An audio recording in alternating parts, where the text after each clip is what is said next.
Chapter 1052. It was the end of summer in the 7th year of Zhengguan. With the sound of the horn, the Xuanda gate of the Taiji Palace slowly opened. Numerous imperial guards in armor and helmets escorted Pai Lupi's carriage out of the Taiji Palace and toward the north of the city. In the carriage, there were hundreds of officials and nobles in the imperial court. On both sides of the official road, there were countless people waiting there. When the carriage passed by, everyone knelt down and kowtowed. Not long after the carriage left, a carriage with a banner with the word Qin, under the protection of dozens of brocade guards, merged into the carriage and headed 30 miles north of the city. Today's big lineup was not for anything else but to welcome Li Wangyou's victorious return to the imperial court. During this period of time in Chang'an, the news of Li Wangyou's resurrection had already spread like wildfire. Originally, many people did not believe it, but the official bulletin of the government and the palace gate transcript clearly stated that the current dynasty's king of Qin, Li Wangyou, led 10,000 Tang troops to the northern desert grassland, and defeated the Shui Yantua Khanate's army of 200,000. Even the barbarian Khan and his son Xieli were captured alive by the army. Naturally, everyone had no choice but to believe this, and they were flabbergasted. When the imperial court spread the news that Li Wangyou had died in the desert, the civil and military officials in the imperial court all had their own thoughts. There were those who were sad, those who felt pity, and those who were secretly happy. However, when the news spread to the streets, the people in Chang'an cried and mourned for Li Wangyou. Countless people spontaneously tied white cloth to the doors of their houses as a sign of mourning, which was very surprising. Even Pai Lupi did not expect his nephew to have such prestige among the people. In fact, this was not strange. As the saying goes, everyone has a stick in their heart. The many things that Li Wangyou had done in the past few years seemed unremarkable, but in fact, they had benefited the people of Chang'an a lot. Whether it was building toilets or making public carriages for the people to travel, the people were grateful. As for the Wangyou charity hall that Li Wangyou and his playboys made every year from cleaning the toilets in the city, it had helped many lonely old people, women, and children. The Union Medical Hospital treated the poor people for free and did not take any money for medicine. How many people were grateful to it? Not to mention that Li Wangyou and his wife risked their lives in Yanling County of Shuzhou to put out the big head plague that made people pale at the mention of it. The imperial court officials might not remember these things, but the people of Chang'an engraved them in their hearts. At that time, not only were the people mourning, the scholars were also mourning. After all, Li Wangyou was a shameless plagiarism. He Taoist Academy of the Tang Dynasty Royal Academy and publicly taught Taoist ancestors' unique skill. It could be said that in the literary world of the Tang dynasty, Li Wangyou had long been the idol of countless scholars. The news of Li Wangyou's death also made the scholars of the Tang dynasty write essays and poems to mourn. In the end, no one expected that more than a year later, there would be news from the desert that Li Wangyou was not dead. What was more unexpected was that this guy was not only alive, but also led the army to the Mabe grassland. In a short time, he destroyed the newly rising Zhuyanchuo Khanate with only a little more than 10,000 soldiers. All kinds of news came one after another, but it dazzled the people and made them even more speechless. The imperial court was in a mess because of this. Li Wangyou led the army to attack the Zhuyanchuo Khanate without the emperor's order, which naturally made the aristocratic families feel that they had something on him. For a time, the officials from the aristocratic families wrote letters to impeach Li Wangyou for indiscriminately using the army, plotting against the law, and destroying the harmonious relationship with the Zhuyanchuo Khanate. A series of impeachment memorials gave Pai Lupi a headache. It was difficult for Pai Lupi to suppress this matter even if he wanted to. After all, Li Wangyou attacked the Zhuyanchuo Khanate without authorization, which was an indisputable fact. Pai Lupi was worried about the safety of his nephew, but he could not ignore the overall situation. He could only appease the officials and promise that Li Wangyou would be severely punished when he returned to the imperial court. Only then did he temporarily suppress the storm in the imperial court. However, no one had expected that Li Wangyou would be able to defeat the barbarian Khan with only 10,000 men. The battle outside the valley had already ended the moment Shui and Gui led the cavalry to break into the Xianchuo Khanate's army. The barbarian Khan who had his escape route cut off finally realized his stupidity. But it was too late for regrets. No matter how the wolf cavalry suppressed, they could not stop the Xianchuo Khanate's army from collapsing. In the battle outside the valley, 50,000 of Xianchuo's 200,000 soldiers were beheaded, 30,000 were captured, and the rest fled. Li Wangyu also adhered to the spirit of beating a drowning dog, and immediately led his army in a counterattack, chasing them all the way. In the end, only 50,000 to 60,000 of Xianchuo's 200,000 soldiers managed to escape back to the Overseer Mountain. But Li Wangyu did not let them go and sent Shui and Gui to break into the Overseer Mountain and capture the barbarian Khan and Xieliku alive. As for the nobles of the Xianchuo Khanate, none of them escaped and were all captured. Tang Songling, who was imprisoned in the Overseer Mountain by the barbarian Khan, only realized that the Xianchuo Khanate was destroyed just like that when the Tang army broke into the Overseer Mountain and rescued him. Not to mention how happy Tang Songling was and how he crazily flattered Li Wangyu. When the news reached Chang'an, it scared Pai Lupi and the officials. After confirming that the news was accurate, Pai Lupi could not care less about his dignity as an emperor and laughed in front of the officials.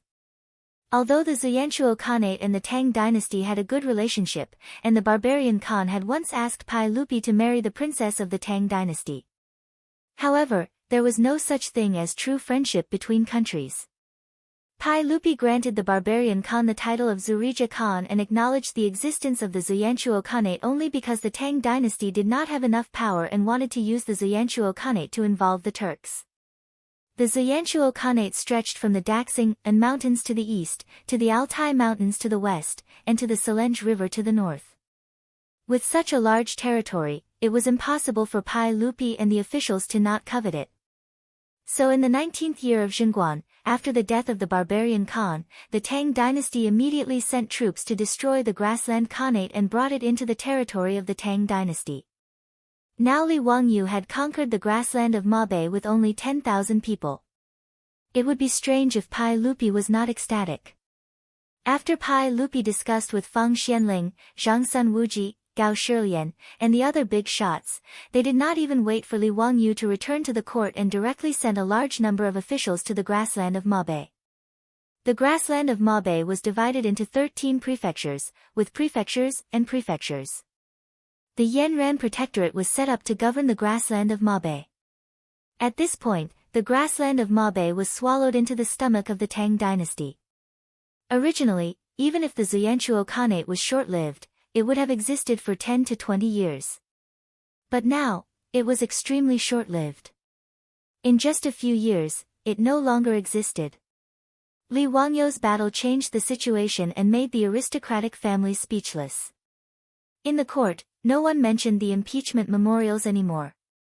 The Xianchuo Khanate was destroyed. What was the point of impeachment? Expanding the territory, no matter which dynasty it was a great achievement. As for destroying the relationship with the Xianchuo Khanate, that was even more nonsense.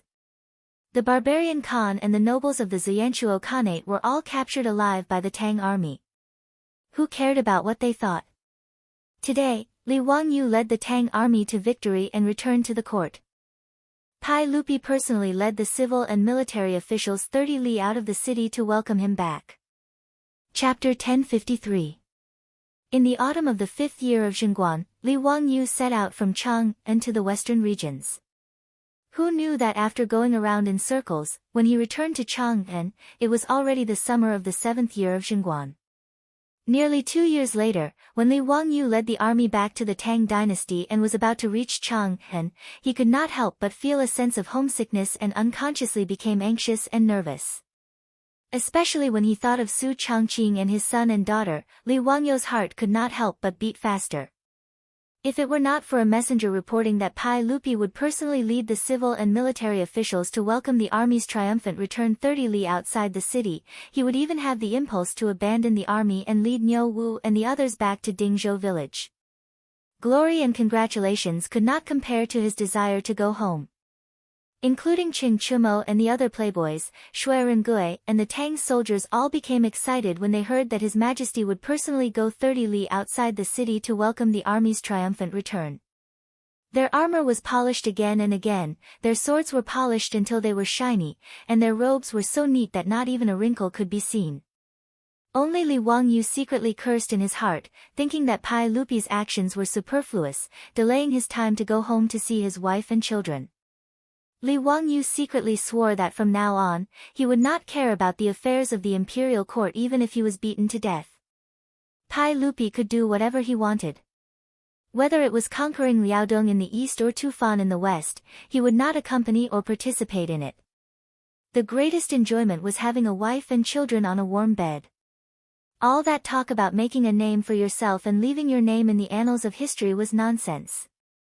The unambitious Li Wangyu suppressed his eagerness to go home and finally saw Pai Lupi's imperial carriage that had been waiting 30 li outside of Chang'an. Although he was secretly cursing Pai Lupi for delaying his time, Li Wangyu followed the rules and obediently rolled off the horse and bowed to Pai Lupi. Pai Lupi laughed and helped Li Wangyu up. He carefully sized him up and nodded in satisfaction. "Zio, I haven't seen you for 2 years. You've become darker and thinner. I'm very happy that you can return safely. You don't blame me for almost killing you, right?" Li Wangyu quickly bowed. "Your Majesty is too polite. This is my duty. How can I blame your Majesty? It's good that you don't blame me. We didn't expect that when we sent you to the western regions, you would conquer the Mabe dynasty." Li Wangyu was a little embarrassed. He, it was an accident, an accident. I didn't expect this either. This was also an accident. Originally, Li Wangyu only wanted to help Di and the Hu-Root tribe vent their anger. He didn't expect that after a while, he actually destroyed the Xianchuo Khanate. Pai Lupi had already understood what happened in the grasslands of the north through Mituo's report. He didn't ask any more. After the two of them exchanged a few words, Fang Xianling, Zhang Sun Wuji, Gao Shilian, Yuqi Jingda, and the other big shots came forward one after another, congratulating and exchanging pleasantries. Li Wangyu didn't have the mood to talk nonsense with Pai Lupi and these big shots. His mind had already flown to Dingzhou village. However, he also knew that it wouldn't be easy to get away today. He still had a lot of things to do. While he was absent-mindedly greeting the big shots, Li Wangyu's body suddenly froze. His eyes stared straight at the back of the crowd. Seeing him like this, Pai Lupi, Fang Xianling, and the others looked at each other and smiled. They didn't say anything. They just stepped aside and made a path for the people behind them. At the back of the crowd, Su Changqing, who was dressed splendidly with tears in her eyes and a smile on her face, slowly walked forward. Wangyu, before Su Changqing could finish his sentence, Li Wangyu couldn't care less about shocking the world. He directly reached out and hugged her tightly in his arms. "Changqing. I'm back. I'm back." Su Changqing, who was holding back her tears, couldn't hold back anymore. She also hugged Li Wangyu tightly and cried, "Wangyu, you bastard. You left for 2 years without any news. I thought you." Yes, it's all my fault. I won't leave you in the future." Li Wangyu's nose was also sore. If it weren't for the fact that he was in front of Pai Lupi and the others, and that he still had some scruples about his image, he was afraid that he would have cried out by now. Originally, when he watched those romantic TV dramas in his previous life, he always felt that it was too pretentious for the male and female protagonists to cry when they met.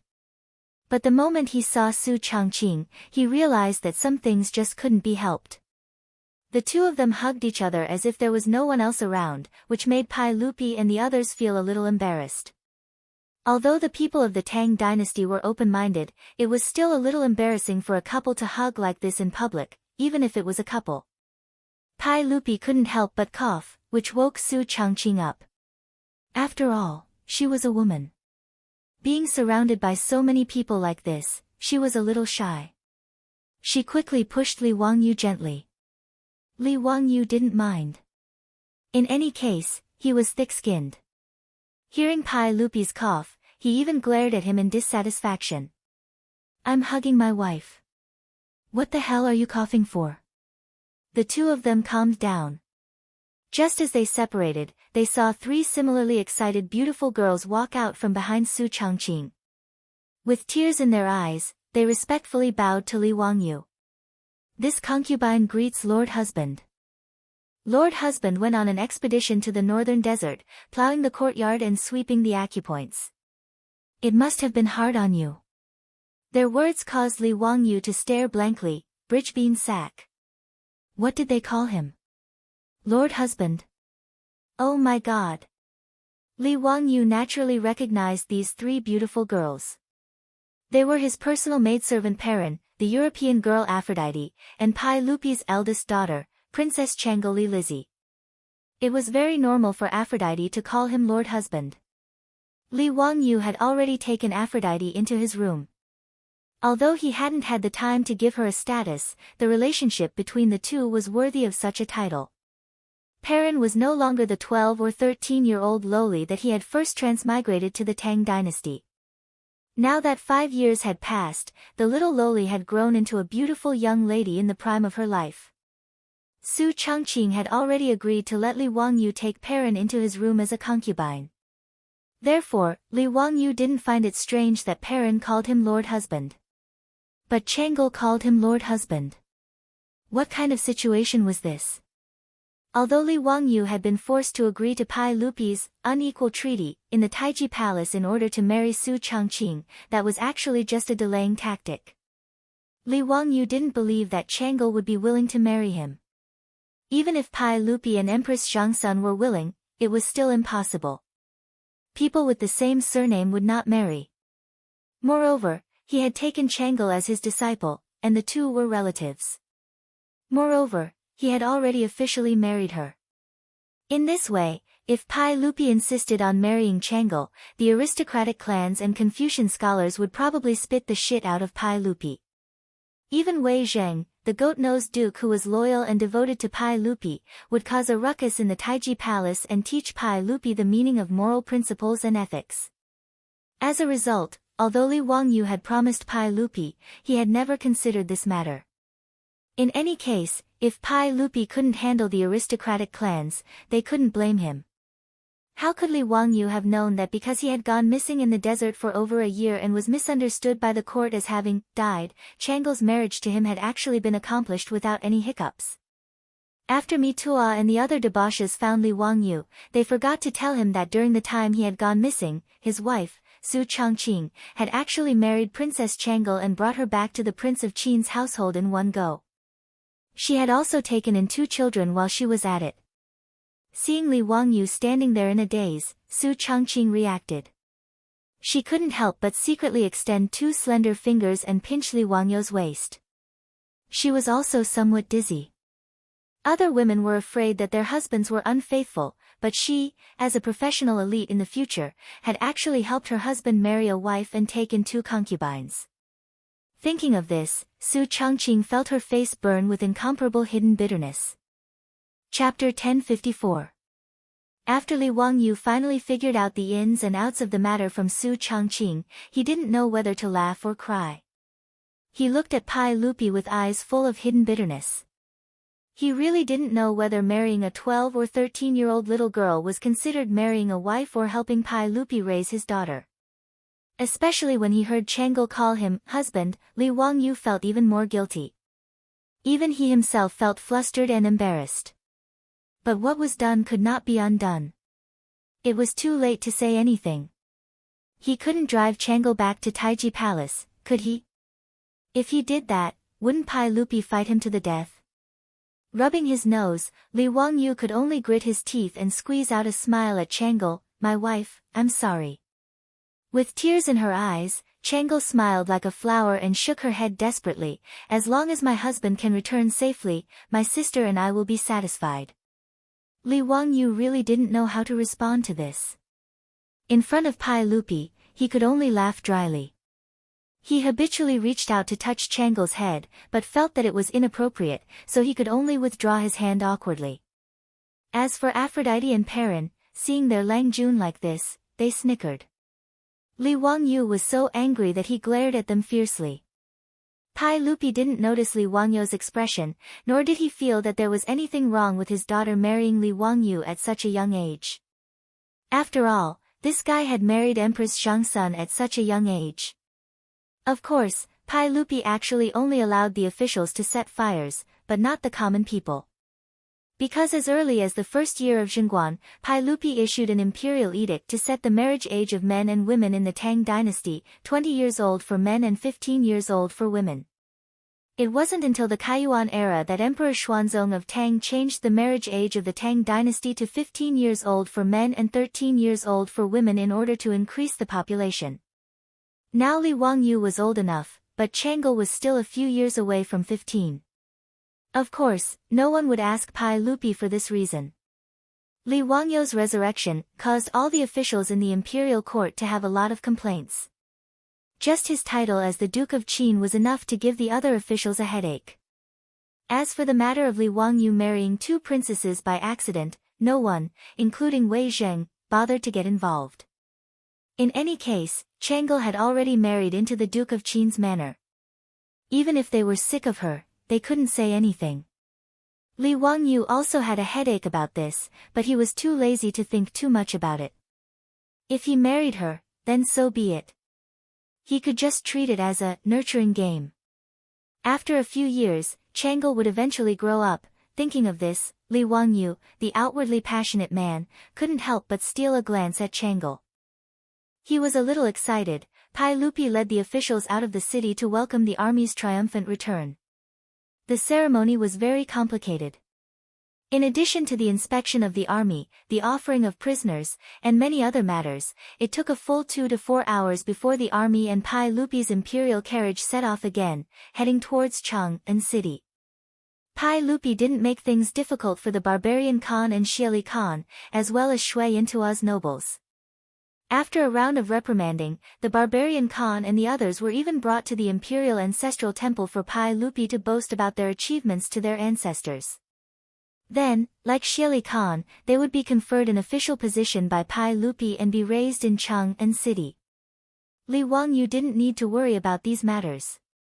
In fact, Li Wangyu now wanted to bring his wives back to Dingzhou village. He didn't even want to enter Chang'an city. However, the army had triumphed and returned. How could Pai Lupi let him go so easily? In the Taiji Palace, the imperial banquet had already been prepared. Pai Lupi wanted to hold a big banquet for the officials to celebrate. Li Wangyu couldn't refuse. He could only helplessly let Pai Lupi do as he pleased. With all kinds of banquets, eating and drinking, as well as all kinds of complicated ceremonies, Li Wangyu stayed in Chang'an city for a full 3 days before he could finally leave. During this period, just dealing with his friends and family, as well as his disciples, made Li Wangyu so tired that he almost collapsed. He felt that it was more tiring than riding a horse and fighting in the grassland. Although Li Wangyu had made a great contribution on his return from the western region's desert north, Pai Lupi didn't give him any more rewards. He only rewarded him with some gold, silver and jewels. It wasn't that Pai Lupi was stingy. It was that when he conferred Li Wangyu the title of King of Qin and married Chang'e to him, he had already rewarded him to the extreme. Even if Pai Lupi wanted to reward him, he couldn't. Above the title of prince, there was only the throne in the Taiji Palace. Could Pai Lupi give his throne to Li Wangyu? On the other hand, Cheng Chumo and his group of foppish sons got a lot of benefits. Pai Lupi was not stingy with titles. Almost all the foppish sons were conferred titles, which made them very happy. They held a big banquet to show off. Li Wangyu didn't pay attention to the foppish sons' invitations. After he finished delegating the affairs in the imperial court and returned the military power to Pai Lupi, he couldn't wait to lead Niu Wu and others out of Chang'an city and rushed back to Dingzhou village. Li Wangyu couldn't help but be anxious. After returning to Chang'an, he only saw his wife once. He didn't even have time to be intimate with her. What's more, he hadn't even met his twins yet. When Su Changqing and Chang'e went to meet Li Wangyu, they didn't take the children with them because they were too young. They were afraid that they would get sick. This made Li Wangyu even more restless in Chang'an City and couldn't wait to fly to Dingzhou village immediately. He made up his mind that if there wasn't a comet hitting the earth, he wouldn't go to Chang'an City. He would hide in Prince Qin's mansion in Dingzhou village and live his life behind closed doors. He would hide in the small building and live his life there. He didn't care about winter, summer, or spring. His wife, children, and warm bed were the life he wanted to live. Li Wangyu galloped all the way to Dingzhou village.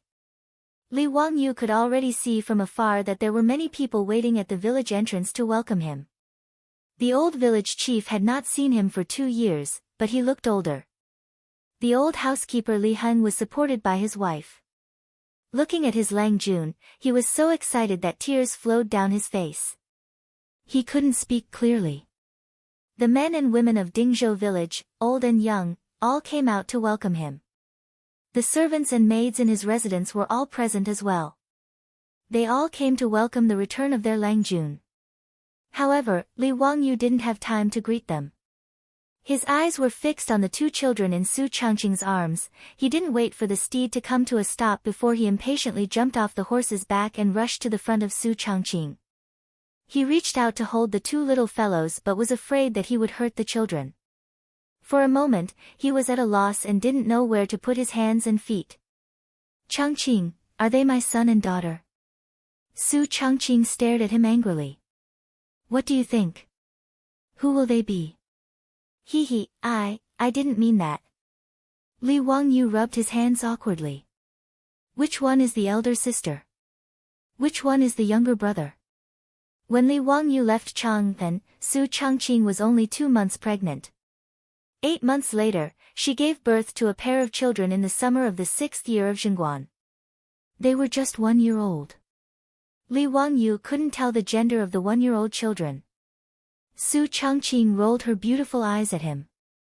The one on the left is the elder sister, and the one on the right is the younger brother.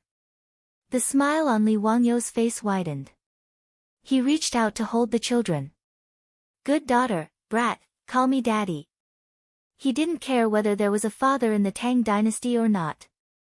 In Li Wangyu's mind, nothing was better than calling him daddy. The 2 little brats were originally staring curiously at the stranger in front of them with their big black eyes. Suddenly, they saw Li Wangyu reach out to hug them. As if they had made an agreement, the siblings turned their heads at the same time and plunged into Su Changqing's arms. Then, they burst into tears. Obviously, Li Wangyu's action scared the 2 children. Li Wangyu withdrew his hands awkwardly, and his face was full of pain. Damn it, these 2 brats didn't give him any face at all. Su Changqing hurriedly coaxed the children and didn't forget to roll her eyes at Li Wangyu again. Now you know. Let's see if you still run around in the future. Look, even the children don't recognize you. Chang'e, Aphrodite, and Perrin also covered their mouths and snickered. Li Wangyu was so angry that he almost wanted to beat them up. It was so infuriating. They didn't take him, the head of the family, seriously at all. Tonight, the family law must be enforced. Chapter 1055. Li Wangyu liked to stay in the Duke of Qin's residence in Dingzhou village instead of Chang'an City. One of the most important reasons was that this place didn't have the endless sound of the morning drum. As people of the later generation, it was common for them to like to sleep in. Whether it was Li Wangyu or Su Changqing, it was the same for both of them. The servants and maids of the Duke of Qin's residence had long gotten used to this bad habit of their master's wife. Therefore, every morning, only Li Wangyu and Su Changqing were still asleep. Everyone in the residence was very quiet when they did their work, afraid that they would wake their masters up. Li Wangyu only slowly woke up when the sun had already risen high in the sky. Soon after, he reached out to hug Su Changqing beside him and very skillfully reached his hand into his beautiful superior's bosom to play with her. After giving birth, Su Changqing insisted on breastfeeding herself, and her breasts had become even more impressive. Li Wangyu felt that her breasts were comparable to that European girl, Aphrodite, and he couldn't bear to part with them. After returning from home for 2 years, Li Wangyu was already on the verge of going crazy from boredom. Last night, he had even tossed around with Su Changqing for most of the night before falling asleep. With his interruption, his beautiful superior in his arms naturally woke up and slapped his hand in annoyance. "You're so annoying. You're already being naughty early in the morning. Hee, I'll be punished by the heavens if I'm naughty with my wife." Li Wangyu had a glib tongue as he teased, "Wife, time to get up and do your morning exercise." Su Changqing's pretty face immediately turned red. "Stop fooling around. The maids will come in soon." Hee, they wouldn't dare. I've already instructed them not to enter the bedroom without a summons. Li Wangyu didn't allow for any explanation as he flipped over and pressed his beautiful superior on top of him. Su Changqing subconsciously let out a soft cry before her red lips were covered by Li Wangyu's. Spring filled the entire room. It wasn't until late in the morning that the husband and wife finally got out of bed. Under the service of the maidservants, they freshened up and changed their clothes.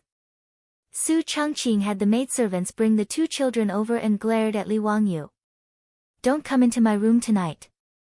Go sleep in Avro's room." "Oh right. Ji and Badger are almost 1 year old. Since you're back, I'll leave the matter of naming the children to you." If it doesn't sound good, just you wait. Don't learn from Li Shimin. I'm so angry. Look at what kind of lousy pet name Li Shimin gave our child.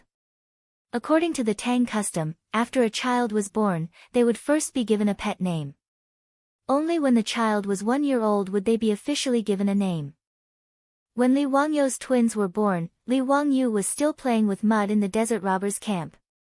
Therefore, Pai Lupi unceremoniously gave the 2 children pet names in the name of his uncle.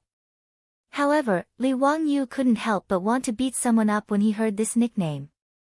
His eldest daughter's pet name was Ji. Ji meant pig. Ji was a little pig. His son's pet name was Badger, a type of mustelid, F*ck. What kind of lousy pet names were these? Not to mention Su Changqing, even Li Wangyu wanted to curse when he heard it.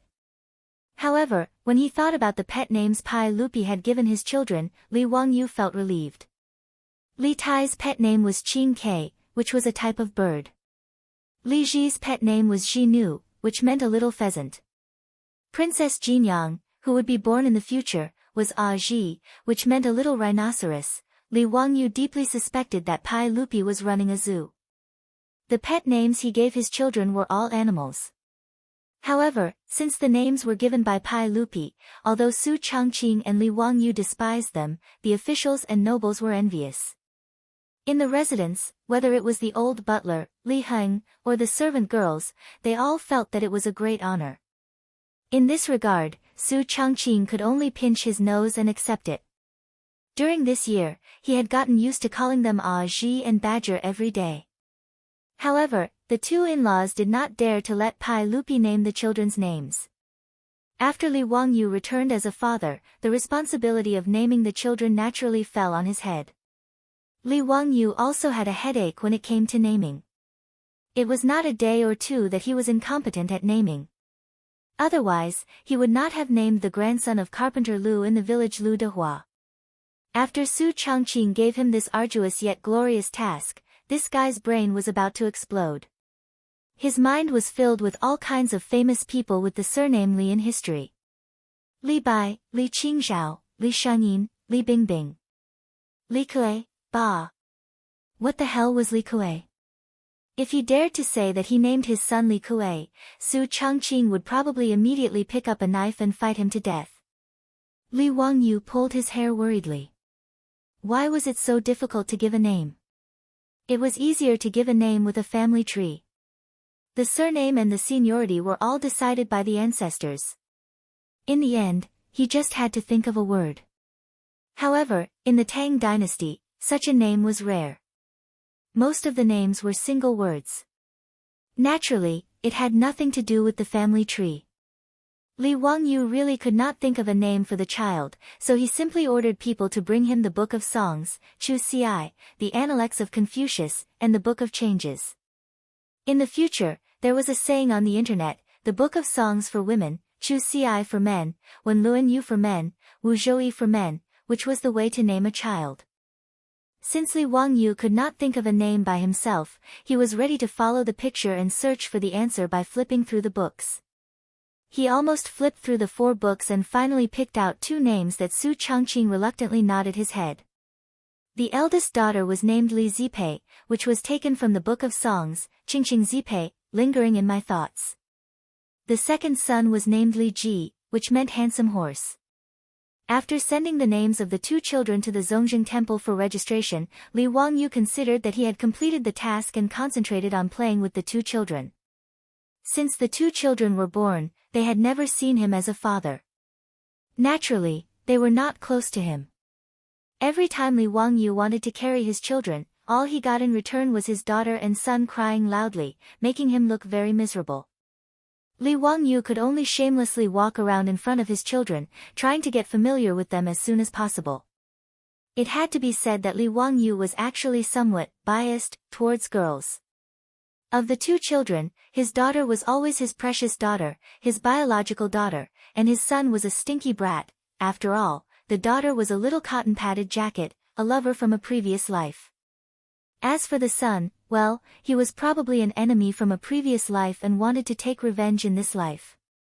Under Li Wangyu's efforts, it took him 2 to 3 days to finally make the 2 children, who were just learning to speak, accept his existence. Li Wangyu was so happy that he carried his daughter around the residence every day. Su Changqing was also so angry that his teeth itched. This was because this fellow actually only carried his daughter and was never willing to carry his son. A daughter's slave like Li Wangyu could not be more normal in later generations, but in the eyes of the Tang people, it was somewhat shocking. Even though Pai Lupi doted on his daughter, in terms of the status of the few legitimate children in his heart, Li Qingqian, Li Tai, and Li Ji were naturally more important. In the eyes of the old butler Li Heng and the others, the future master of the king of Qin's mansion was Xiao Lang, Li Ji, and the young lady, Li Zipei, would get married sooner or later. Naturally, it was impossible for her to become the master of the king of Qin's mansion. Li Wangyu did not care what others thought. In short, he doted on Ji to the point that even Chang'e, Perrin, and Aphrodite were slightly jealous. For several months, Li Wangyu did not care about what was going on in the outside world. He hid in his king of Qin's mansion leisurely and was not even willing to set foot in Chang'an city. During this period, he officially took Perrin as his concubine. Back then, the little girl had just become someone's wife. Li Wangyu enjoyed the blessing of having 2 wives. As for Chang'e, Li Wangyu was not so perverted. Naturally, he did not dare to provoke this little girl. Although Chang'e was nominally his princess consort, no matter what, he had to wait for at least a few years before Li Wangyu dared to do such a beastly thing. Otherwise, Su Changqing would definitely fight him to the death. If the days continued like this, Li Wangyu would not be tired of it. But the trees wanted to be quiet, but the wind did not stop. Li Wangyu hid in Dingzhou village and did not see outsiders, but trouble came knocking on his door. And this time, the one who caused trouble was his eldest disciple, Ma Zhou. Chapter 1056. Ever since the incident at the Xuanwu Gate, when Pai Lupi killed Li Jiancheng and forced his father, Li Yuan, to abdicate, the relationship between the father and son had become very strange. There was only one chair, who didn't want to sit on it? After Li Yuan, the retired emperor, was forced to abdicate, although he lived in the Taiji Palace and was served with good food and drink, he was the only one who knew the grievances in his heart. Although Pai Lupi often went to Li Yuan's palace to greet him, in reality, the conflict between Li Yuan and Pai Lupi had long been difficult to reconcile. There was no such thing as a father-son relationship. Pai Lupi was ruthless enough to kill his brother, but he was also not a kind person. In front of imperial power, there was no such thing as a personal invitation. After Pai Lupi ascended the throne, in order to win the hearts of the people and to show his filial piety to the world, he was respectful to Li Yuan on the surface. At the very least, in Li Yuan's sleeping palace, there was no lack of all kinds of stunning beauties. In history, between Li Yuan's abdication and his death in the 9th year of Jingguan, Li Yuan had given Pai Lupi more than 30 younger brothers and sisters in just 9 years. He was like a human seeding machine. Pai Lupi would also invite Li Yuan to attend some important occasions, acting like a filial son in front of all the officials and officials. Originally, this matter had nothing to do with Li Wangyu. He knew all kinds of dirty things in the imperial family and had no intention of getting involved. After he returned from the grasslands of the North Desert, he even asked Pai Lupi to resign from the title of King of Qin, but he was rejected by Pai Lupi. Li Wangyu knew his own weight. He only wanted to be a rich and idle person and live out his life well. He had no intention of getting involved in court politics. He was inexplicably conferred the title of King of Qin by Pai Lupi. It was not a good thing for his status to suddenly rise so high. After he returned to Chang'an City, he had been hiding in Dingzhou village. Apart from his laziness, it was also to avoid taboos. Originally, he was just a lowly prefectural duke, so he could speak and do things without any restrictions. However, after being conferred the title of Prince of Qin, Li Wangyu felt uneasy. He was afraid that he would say something wrong and cause Pai Lupi to be wary. Accompanying a monarch was like accompanying a tiger. This was not a joke. Although Li Wangyu and Pai Lupi, the emperor of the Tang dynasty, had always had a harmonious relationship, and Pai Lupi even cared for him a lot, who could guarantee this kind of thing? Li Qingqian was Pai Lupi's son, and had been made the crown prince since he was young. But when the Pai Lupi's throne was threatened, what could Li Qingqian do? Li Wangyu did not think that his position in Pai Lupi's heart was higher than Li Qingqian's. Now that the emperor and his minister were so harmonious, it was only because Li Wangyu had shown outstanding talent, was young, and did not have a high status. He was not a threat to Pai Lupi at all. In addition, Pai Lupi was now in the prime of his life, so he would not be suspicious of him. However, Li Wangyu also knew that as Pai Lupi grew older, he would do a lot of foolish things. He now had a big family with sons and daughters, so Li Wangyu did not dare to gamble, nor could he afford to gamble. Therefore, after returning from the grasslands of the North Desert, Li Wangyu made up his mind to speak less and do less in the future. He would try his best to eliminate his presence in the imperial court and just be a rich and idle king. However, it was still the same saying. The tree wants to be quiet, but the wind will not stop.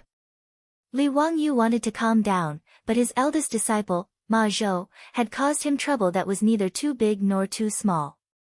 In history, in the 8th year of Jingguan, Ma Zhou, who was then the imperial censor, wrote a memorial to Pai Lupi, asking Pai Lupi to build a palace north of Taiji Palace for the retired emperor, Li Yuan, to serve the retired emperor and enjoy his old age.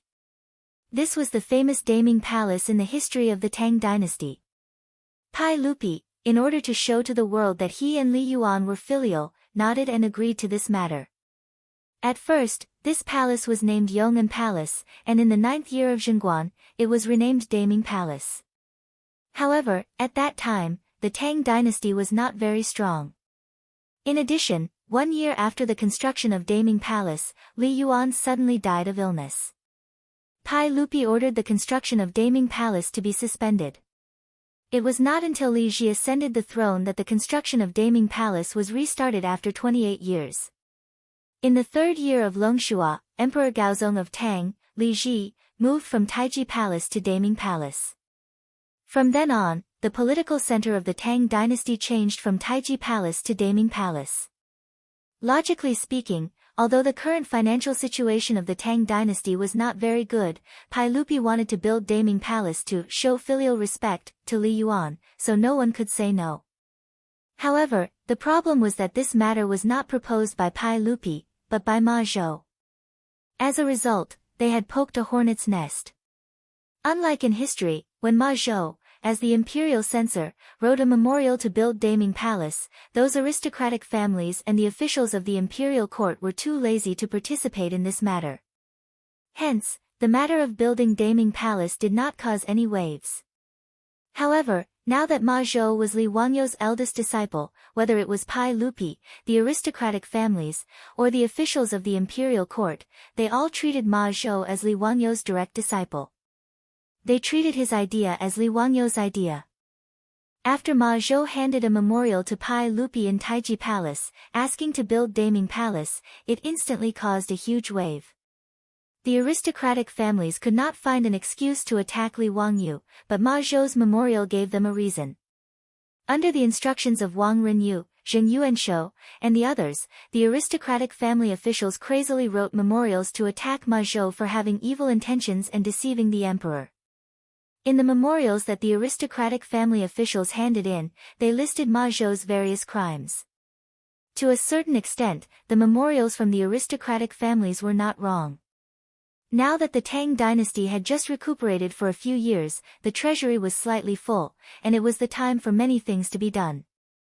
Now that they had conquered the western regions and the northern desert grassland, they needed a lot of funds from the imperial court. At this time, Ma Zhou actually dared to persuade His Majesty to build a palace. He deserved to die. In the end, it was all about money. According to the contents of Ma Zhou's memorial, the cost of building Daming Palace was naturally a huge astronomical figure. In history, Li Ji and Wu Zetian built Daming Palace. They recruited 100,000 craftsmen and spent the taxes of 15 states. When Penglai Palace was built, they even stopped giving the officials a month's salary to fund the construction of Penglai Palace. Later, several generations of Tang emperors also spent a lot of money to repair and expand Daming Palace, which lasted for 100 years. Therefore, it was really difficult to calculate how much money was spent to build Daming Palace. In short, it was an astronomical figure that was difficult to calculate. Not to mention the aristocratic families used this to attack Ma Zhou and Li Wangyou. In fact, even Feng Xianling, Gao Shilian, and others did not agree with spending a lot of money to build this palace. It's just that everyone was worried about Pai Lupi and Li Wangyou's face, so they didn't follow and hit them when they were down, but they also kept their mouths shut and didn't help either side. Pai Lupi was also a little hesitant. On the one hand, he felt that it was indeed right to build a new palace for his father, Li Yuan. On the other hand, he was also a little distressed about the money. Over the years, the imperial family had done business with Li Wangyou and earned a lot of gold and copper coins. He also felt a little distressed about using all this money to build a palace. But if he supported the aristocratic families, then Pai Lupi would definitely not be willing. So he simply did not express his opinion and let Ma Zhou and the other aristocratic family officials argue. Li Wangyou's disciples would definitely help Ma Zhou.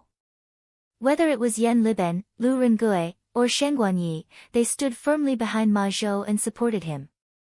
As a result, the court became more and more lively, and it was noisy every day. Pai Lupi also had a headache about this, so he simply issued a decree and ordered people to run to Dingzhou village in Hu County and drag out Li Wangyou, who was living peacefully in Qin Wang's mansion, and order him to come to the court to solve this matter. Tomorrow, I will go out with my friends for 2 days. Although I brought my mobile phone and Bluetooth keyboard, I may not have time to write. If I don't update, then this old man is asking for leave.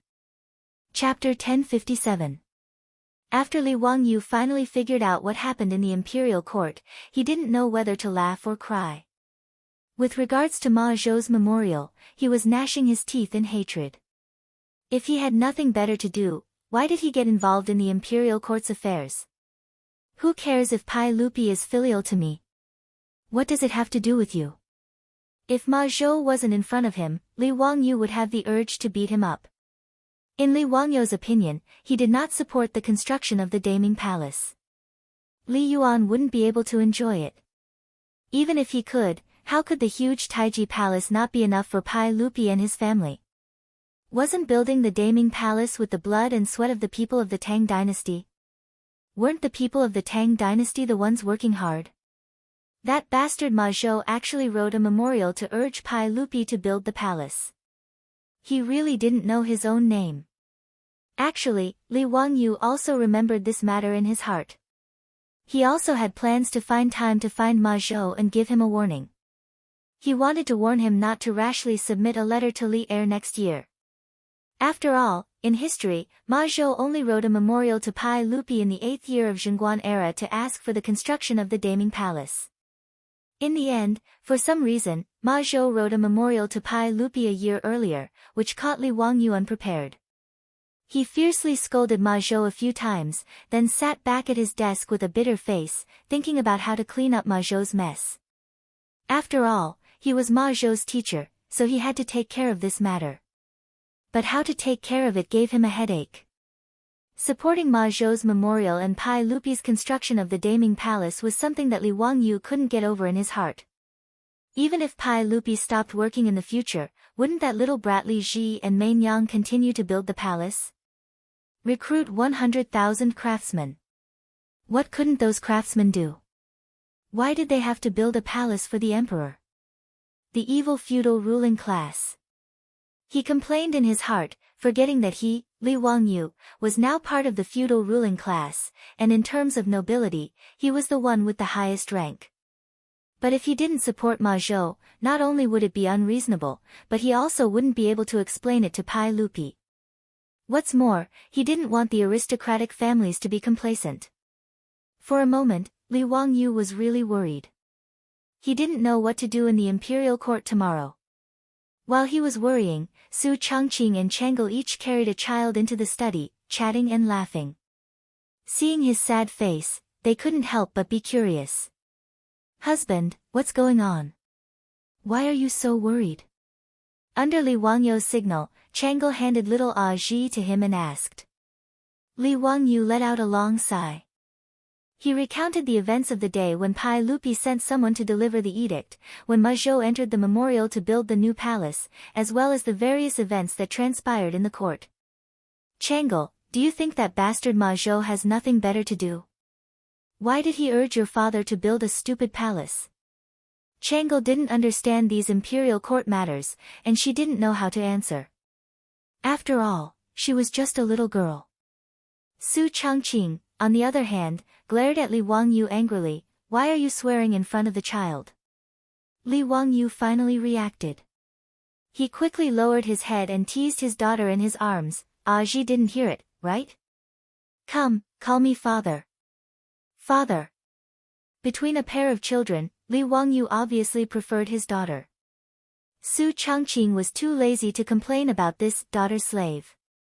He directly stuffed his son, Badger, into Li Wangyu's arms. "If you continue to be so biased, be careful that Badger won't take care of you when he grows up. How dare he? I'll beat him to death." Li Wangyu couldn't help but stare. Su Changqing rolled his eyes at him and was too lazy to say anything more. He reached out and picked up the copy of Ma Zhou's memorial from the desk and read it. After a long while, Su Changqing suddenly said without rhyme or reason, "Wangyu, it seems that real estate development is very profitable, right?" Profitable? Li Wangyu was a little dumbfounded. He didn't understand Su Changqing's meaning. This was the Tang dynasty, not the later generations. How could real estate make money? Su Changqing said without rhyme or reason, "I heard that there are more and more merchants and officials in Chang'an City now. The houses near Taiji Palace in the north of the city are also getting more and more expensive. Wangyu, if we want to sell the house in Kaihua Square now, it will be much more expensive than when you bought it, right?" Su Changqing's words were like a bolt of lightning that suddenly illuminated Li Wangyu's eyes. He suddenly stood up. "Changqing, what do you mean?" "Humph, think about it yourself. Sister Chang'e, let's go." After saying this, Su Changqing pulled Chang'e out of the door, leaving Li Wangyu holding his son and daughter and excitedly pacing in the study. In this case, it seems to be very promising. After thinking for a while, Li Wangyu had an idea. After kissing his daughter and son fiercely, he called the maidservants and handed the children to them. He returned to the study, found a pen and paper, and began to write and draw. The next day, before dawn, Aphrodite and Perrin, who had served their master in bed last night, carefully woke him up. After washing him up and changing him into his court robes, he got on the four-wheeled carriage under the protection of Niu Wu and the other officers of the mansion and sped towards Chang'an City. Li Wangyu had to attend the morning court today. After entering the imperial city, Li Wangyu smiled and greeted a group of familiar big shots. He still bowed and greeted them with the etiquette of a junior. When he saw Yu Shinan arrive, he hurriedly trotted forward and carefully supported the old man. Regardless of whether it was Yu Shinan or the other officials, they were all gratified that Li Wangyu, the Duke of Qin, was still as close to people as before despite his noble title.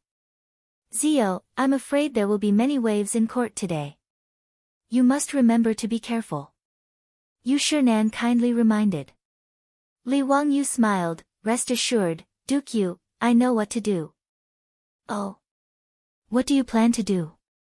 Do you have any use for old me? Buddha says, I can't say. Ha.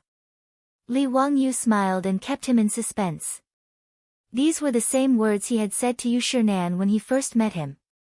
Yu Shinan examined Li Wangyu from head to toe with his slightly dim old eyes. Then, a grin appeared on his face.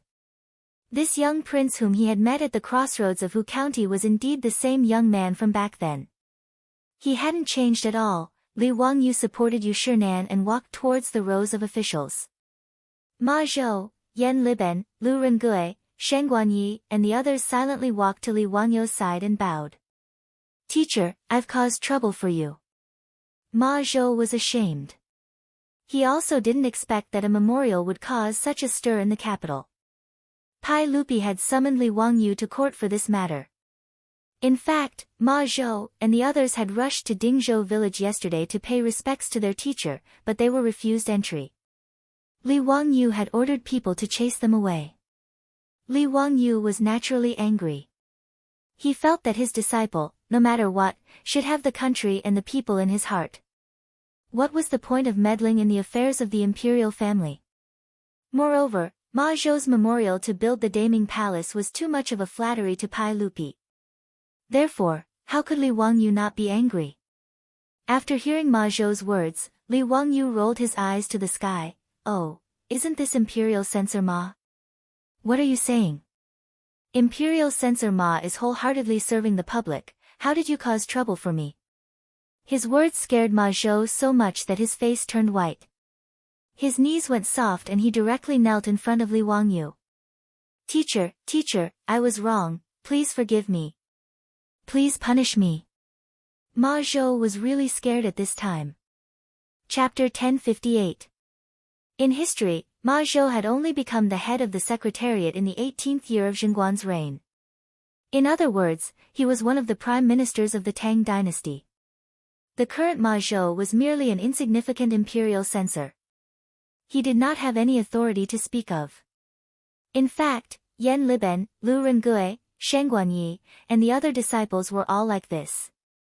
However, compared to the many officials of the capital in Chang'an, they were unremarkable. Even though Yan Liben's rank was relatively high, he was only an official of an unpopular yamen. He did not have any authority. However, Li Wangyu's disciples had a very special status within Chang'an. In particular, after Li Wangyu had been conferred the title of Prince of Qin and received news that he had not perished in the desert, Ma Zhou and the others were revered within Chang'an. Even those officials whose ranks were far higher than Ma Zhou, Lu Rengui, and Sheng Guanyi were courteous upon seeing them, not daring to offend them in the slightest. There was no need to explain the reason. It was because behind them was the great backing of Li Wangyu. Everyone knew how much Li Er valued and doted on his nephew, Li Wangyu. Not only had he bestowed his own title, the Prince of Qin, upon Li Wangyu's marriage, even Princess Chang'e had married into the Prince of Qin's household, becoming one of Li Wangyu's consorts. Even though Li Wangyu kept a low profile, he could not resist the reverence that the officials of the capital had for him.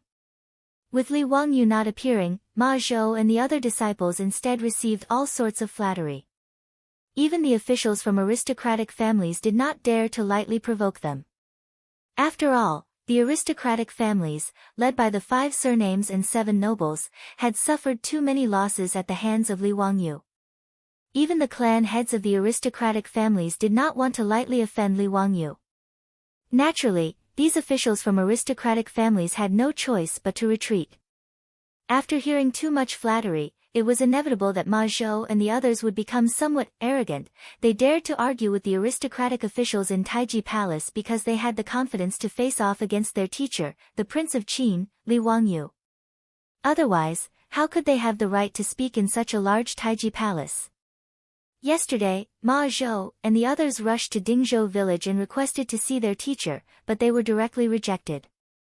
This was something that had never happened before, and they immediately felt that something was wrong. Recalling their actions during this period of time, everyone, including Ma Zhou, broke out in cold sweat. It seemed that they were a little too flamboyant. Therefore, when they wanted to apologize to Li Wangyu in the morning court assembly, they were frightened by Li Wangyu's words and knelt on the ground, not daring to say anything. If they really angered their master and were expelled from the sect, they would really be finished. The saliva of the people of the world could drown them. If they didn't have the protection of their teacher, Li Wangyu, those aristocratic family officials would probably immediately surround them and devour them until not even their bones were left. "Teacher, we were wrong, please punish us." Ma Zhou and the others didn't dare to argue and could only lower their heads and beg for mercy. Yu Shinan was actually dissatisfied with the actions of Ma Zhou and the others during this period of time, but because of Li Wangyu's face, he didn't say anything and didn't help either side in the court. At this moment, seeing Ma Zhou and the others in this state, the old man couldn't bear to see them like this. He advised, "Zio, it's better not to blame them anymore. Speaking of which, as a teacher, you also have a responsibility. Who told you to go to the Western Desert North for 2 years? It's normal for them to make some mistakes because of your lack of discipline." Young and frivolous, haha, young and frivolous. Yu Shinan had forgotten that in terms of age, Li Wangyu was the youngest teacher. Among his disciples, even the youngest, Shen Guanyi, was a few years older than Li Wangyu. It was just that Li Wangyu had always been a monster, so Yu Shinan had long forgotten that he had just reached the age of 20. Li Wangyu glared at Ma Zhou and the others. Since Master Yu has pleaded for you today, I will give you another chance.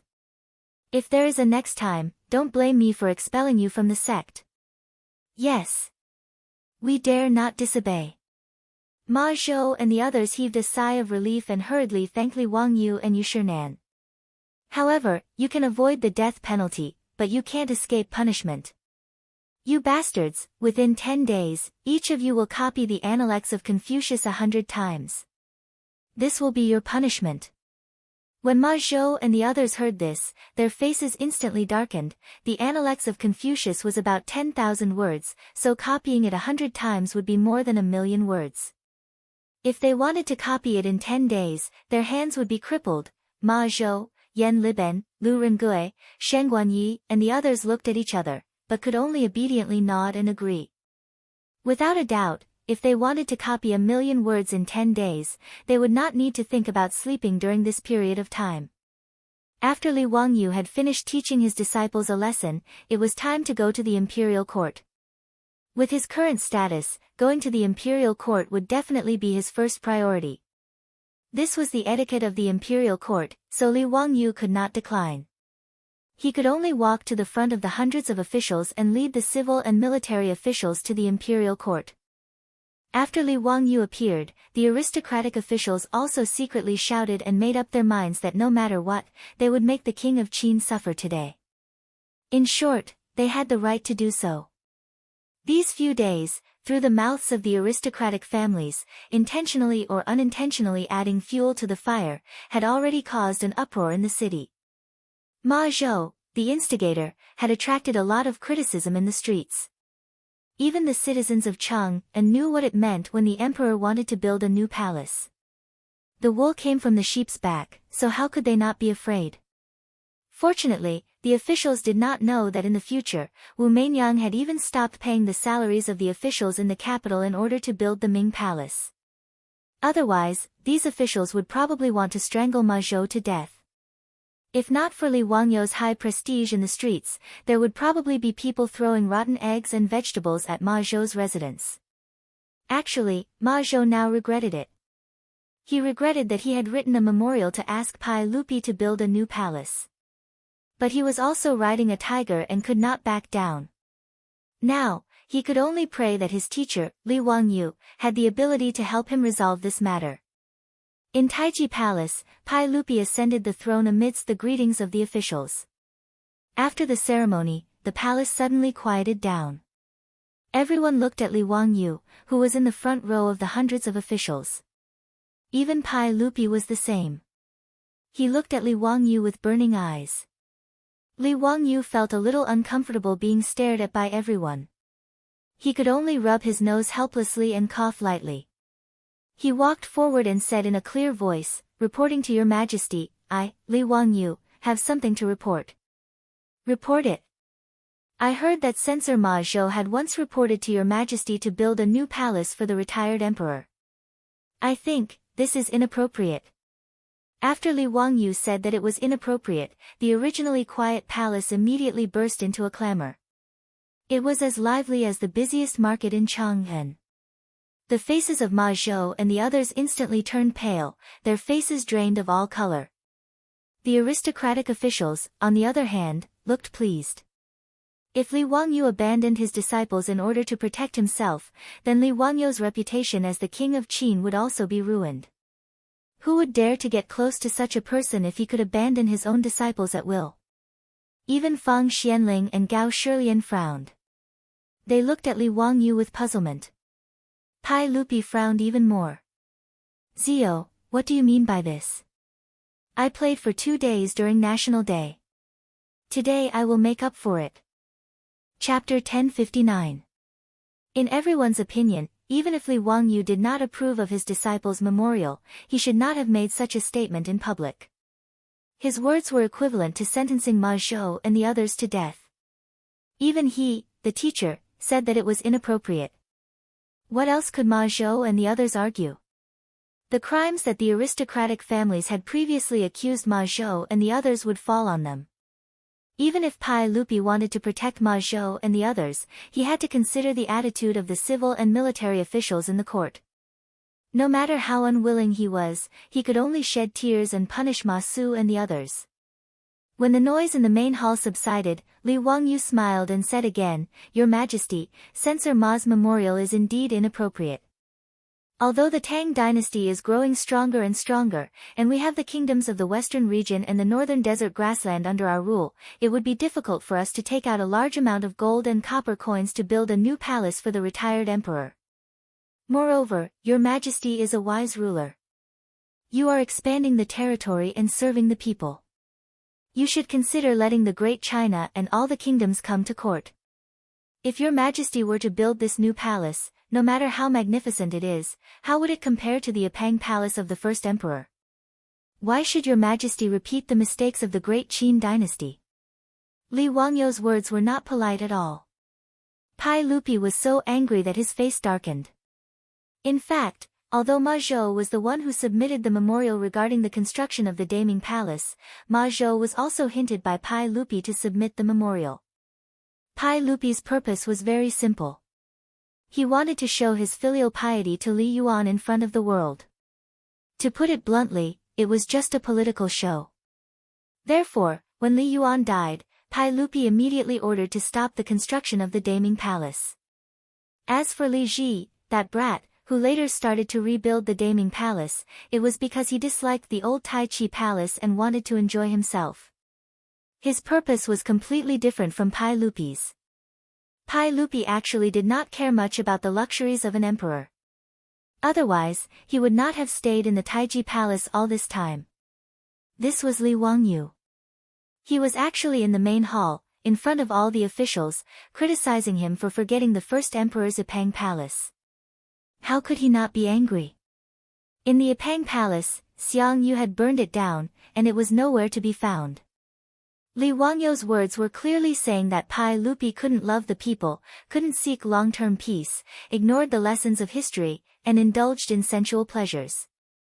That was why he rose to power. This was simply pointing at a monk and scolding a bald donkey. No matter how much Pai Lupi thought highly of Li Wangyu, no matter how much he doted on him, he was so agitated that it was difficult for him to control himself.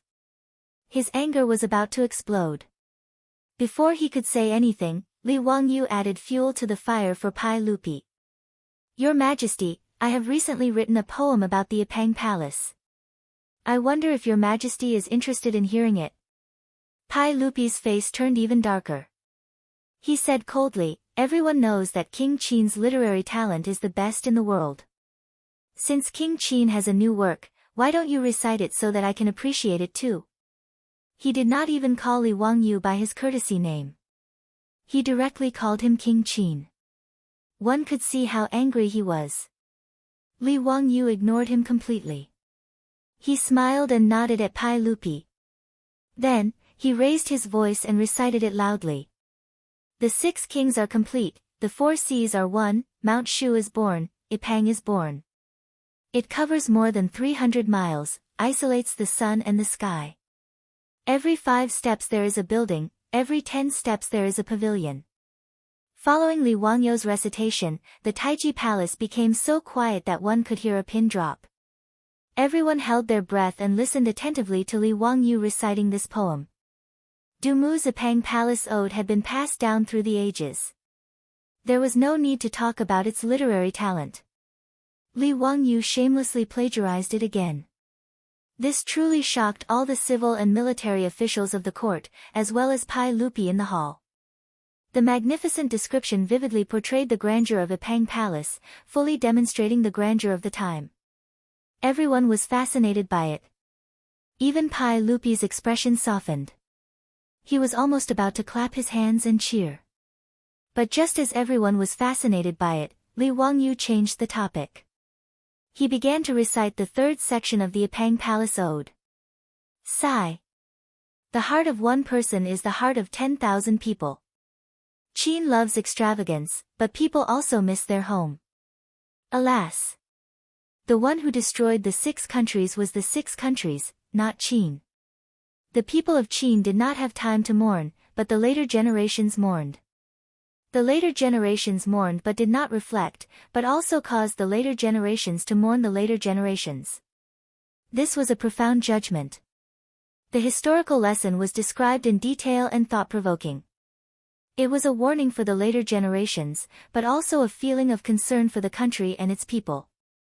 But these words, in Pai Lupi's ears, were extremely ironic. After Li Wangyu finished reciting the several hundred words of Epang Palace Ode, the Taiji Palace Ode was so quiet that it was suffocating. Whether it was the officials of the aristocratic families, Fang Xianling, or Gao Shilian, none of them dared to make a sound. They were afraid of angering Pai Lupi on the throne and inviting trouble to themselves. But the eyes of the aristocratic family officials were filled with excitement. They felt that Li Wangyu was simply seeking his own death. To recite such a magnificent masterpiece in the air, it was completely rubbing Li Er's face on the ground, rubbing it against his face again and again. If Pai Lupi did not severely punish Li Wangyu today, where would his dignity as an emperor be? Ma Zhou and the others, at this moment, were ashen-faced. Their hands and feet could not help but tremble. Their division master was courting death. Ma Zhou wanted to slap himself. Why did he have to think about Pai Lupi's thoughts? Why did he have to follow Pai Lupi's hint and submit the memorial? If he could, he would rather see Li Wangyu be punished. Even if he was sent to the censorate's prison, he would not complain. Pai Lupi on the throne, at this moment, was on the verge of exploding. Even if he was an emperor, to be ridiculed by Li Wangyu with such a masterpiece, he could not tolerate it. Li Er could imagine that this Epang Ode to Palace would definitely be passed down through the ages, and accompanying it would be his heroic reputation. He would also be labeled as someone who indulged in sensual pleasures, and it would be passed down through the ages. This was something that Pai Lupi, who had always prided himself as a wise emperor and wanted to leave his name in history, could not tolerate. But just as Pai Lupi's balloon was about to burst, Li Wangyu spoke again. Your Majesty, what do you think of this, Epang Palace Ode? Good. Very good. Very good. Pai Lupi's cold voice was squeezed out from between his teeth. His gaze towards Li Wangyu was even colder than before. If looks could kill, Li Wangyu's body would have been riddled with holes by now. Li Wangyu did not see Pai Lupi's extremely ugly expression at all. He continued, minding his own business, the lesson of the Qin people should be taken as a warning. Therefore, this new palace cannot be repaired by His Majesty, the court cannot be repaired, but... Just as Pai Lupi was about to explode, Li Wangyu changed the topic, but, I can repair it. Nanny? Li Wangyu's sudden change of topic almost broke the waists of Pai Lupi and the officials in Taiji Palace. What did this guy just say? The new palace cannot be repaired by His Majesty, but he can. What did this mean? Li Wangyu did not wait for the crowd to react and continued, Your Majesty, as a member of the imperial family, the retired emperor is also my elder. Being filial to the retired emperor is also my duty. Therefore, as the ruler of the Tang dynasty, Your Majesty should set an example and put the country first. But, I do not have such considerations. Furthermore, I am quite wealthy. Why don't I invest in the construction of the new palace? After Li Wangyu finished speaking, everyone, including Pai Lupi, almost forgot to breathe. Chapter 1060. Pai Lupi felt that his brain was not enough today. He even suspected that there was something wrong with his ears and that he was having auditory hallucinations. In the Taiji Palace, in front of the officials, Li Wangyu, this bastard, first threw out the famous poem, Ipang Ode to the Palace, which made him spit on his face. Then, without waiting for him to explode in anger, this guy took a turn and shamelessly said that he would be responsible for all the costs of building the new palace. Pai Lupi took a deep breath, stabilized his mind that was about to explode, and asked, Ziyu, what nonsense are you talking about? Do you know how much the new palace covers? How much do you need to spend? How much property do you have? Can you build a new palace for the retired emperor? The Daming Palace was the political center of the Tang dynasty. In the 200 years after its construction, there were 17 Tang emperors who handled the court affairs here. The Daming Palace, after being completed, covered an area of 3.2 million square meters. In contrast, the Forbidden City of the later generations only covered an area of 720,000 square meters. In other words, the Daming Palace was equivalent to 4 Forbidden City. Of course, the Daming Palace was not so huge from the beginning. Even if Pai Lupi wanted to show filial piety to his father, he was not crazy enough to do so. The scale of the Daming Palace was obtained through the continuous reconstruction, expansion and renovation of the Tang emperors. Of course, the construction of the new palace was not started by Ma Zhou and Pai Lupi. Because the Taiji Palace had been in disrepair for a long time, in fact, including Pai Lupi, the imperial court also had plans to build a new palace. The Ministry of Works also had plans for this, including where the new palace would be built and how large it would be. It was just that the construction of the new palace would cost a lot of money, so the plan was just a plan and there was no official plan to start construction. It could be said that if the construction of the new palace was started, the entire Tang dynasty would have to tighten their belt. The huge financial pressure was also the reason why Pai Lupi immediately stopped the construction of the Daming Palace when Li Yuan died. Under such circumstances, Li Wangyu actually dared to boast shamelessly that he would fund the construction of a new palace for Li Yuan. If this wasn't crazy, then what was? Pai Lupi knew that Li Wangyu's net worth was not small. He might even be richer than the royal treasury. But even so, to support the construction of such a huge new palace was like throwing a cup of water on a burning cart of firewood. Li Wangyu was indifferent to Pai Lupi's question. He didn't answer directly. Instead, he bowed to Pai Lupi and said, Your Majesty, I have a gift for Your Majesty. I hope that Your Majesty will accept it. Pai Lupi was getting more and more confused about what he was trying to do. He could only nod his head in agreement. Li Wangyu gestured to Mituo. Soon, 2 servants walked into the hall with a scroll in their hands. Everyone in the hall was getting more and more curious. They didn't understand what Li Wangyu was trying to do. With Pai Lupi's permission, the 2 servants slowly unrolled the scroll and presented it to Pai Lupi and the officials. On the scroll, palaces and pavilions appeared in front of everyone's eyes. The hall was quiet for a few breaths of time. Then, it became noisy again. Which palace is depicted in this painting? It's so grand and magnificent. A pavilion every 5 steps, a pavilion every 10 steps. Could this be the Epang Palace? The 2 rivers melt and flow into the palace walls. Long bridges lie on the waves, not clouds and dragons. This really is the Epang Palace in the Epang Palace Ode written by the King of Qin. Wait, that's not right. The architectural style in this painting is not the Qin style. It is the architectural style of our Tang dynasty. Yan Liben and his elder brother, Yan Lide, were the great general and junior supervisor respectively. After seeing this scroll, they didn't even care about the etiquette of the imperial court. Without Li Er's permission, they stumbled over to the scroll and began to carefully examine it. Pai Lupi also couldn't help but stand up from his throne. He walked down the royal steps and carefully examined the scroll. Zio, could this be the blueprint of the new palace that you drew? Combined with what Li Wangyu had said before, Pai Lupi already had some guesses. However, he couldn't help but ask in a trembling voice. It was no wonder that Pai Lupi couldn't stay calm. The scroll that Li Wangyu had drawn showed the palaces, pavilions, and waterside pavilions. It was too exquisite. A paradise on earth, a jade palace. This was Pai Lupi's admiration for the palaces in the painting. Without waiting for Li Wangyu to answer, Yan Liben immediately answered, "Your Majesty, it can't be wrong. This must be the new palace drawn by the teachers.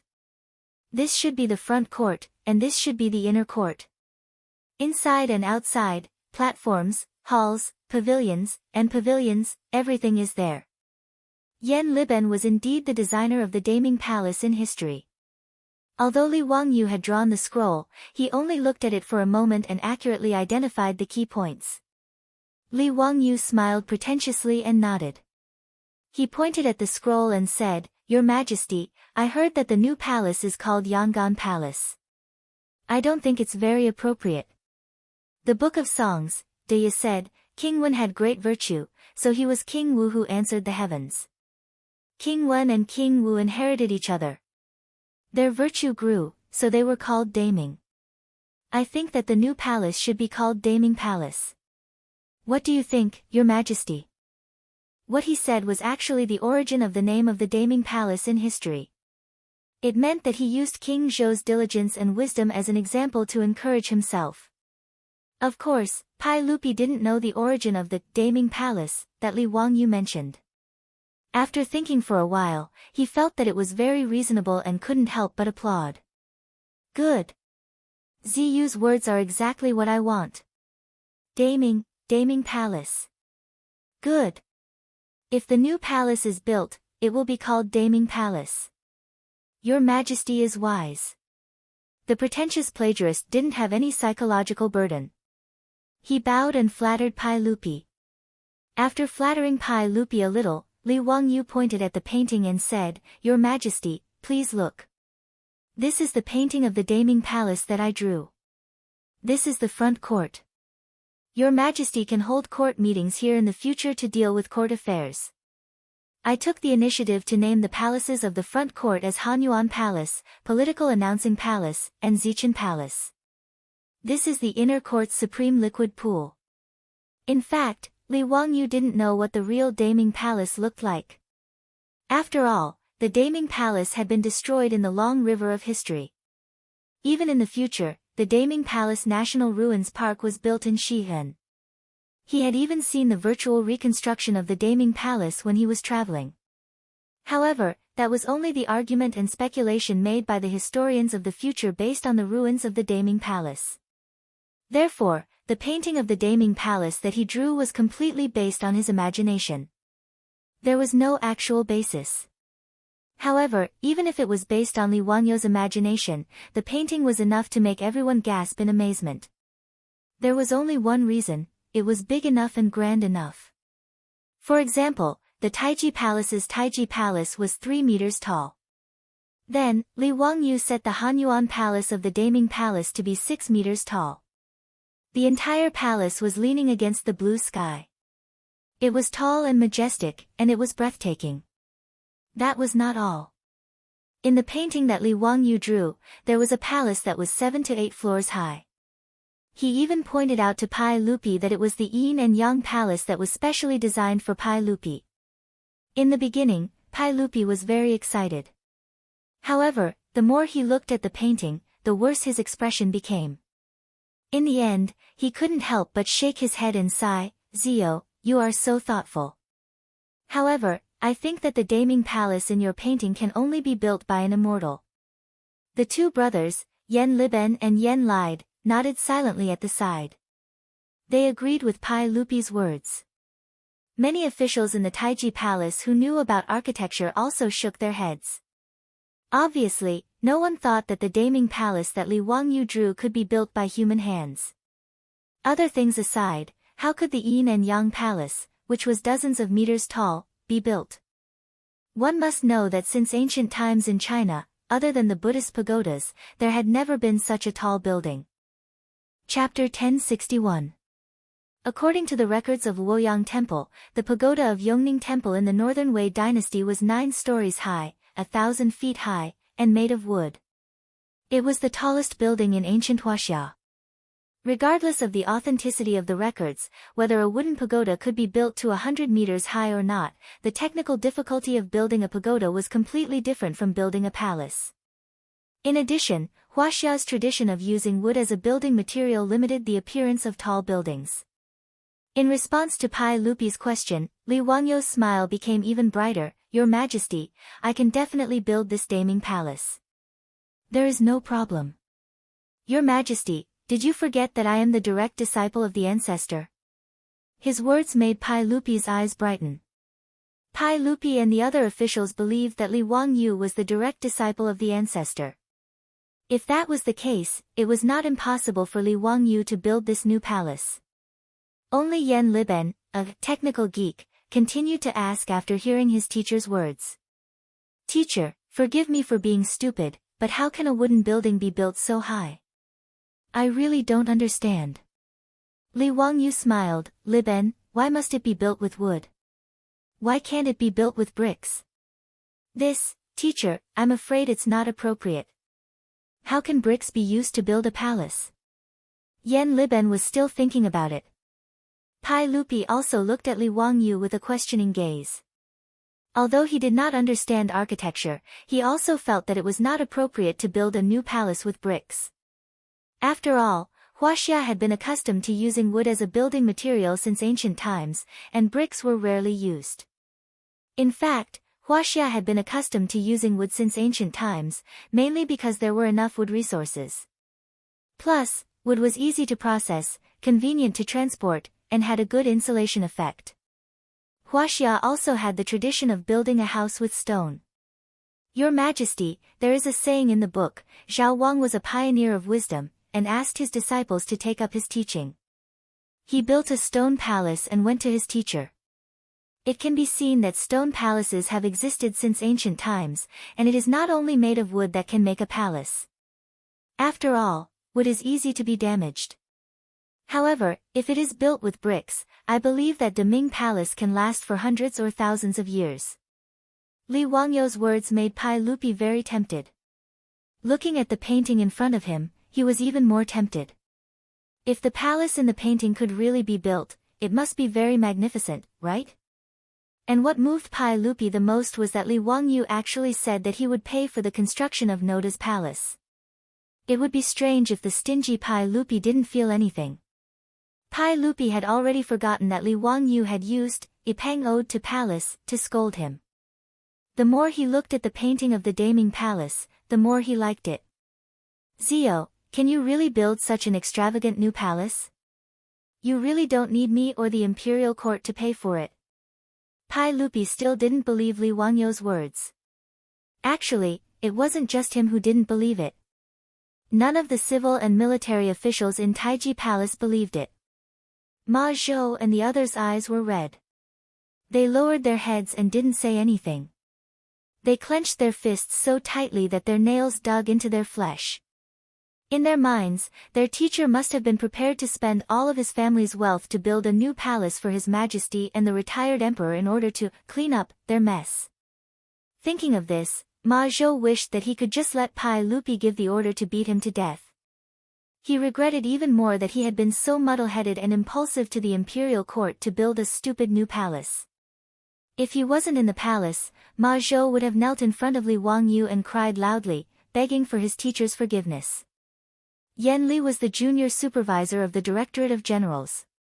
He knew very well that building a new palace like the one in Li Wangyu's painting wasn't something that a single family's wealth could afford. Even the current imperial court of the Tang dynasty couldn't afford it, let alone his teacher.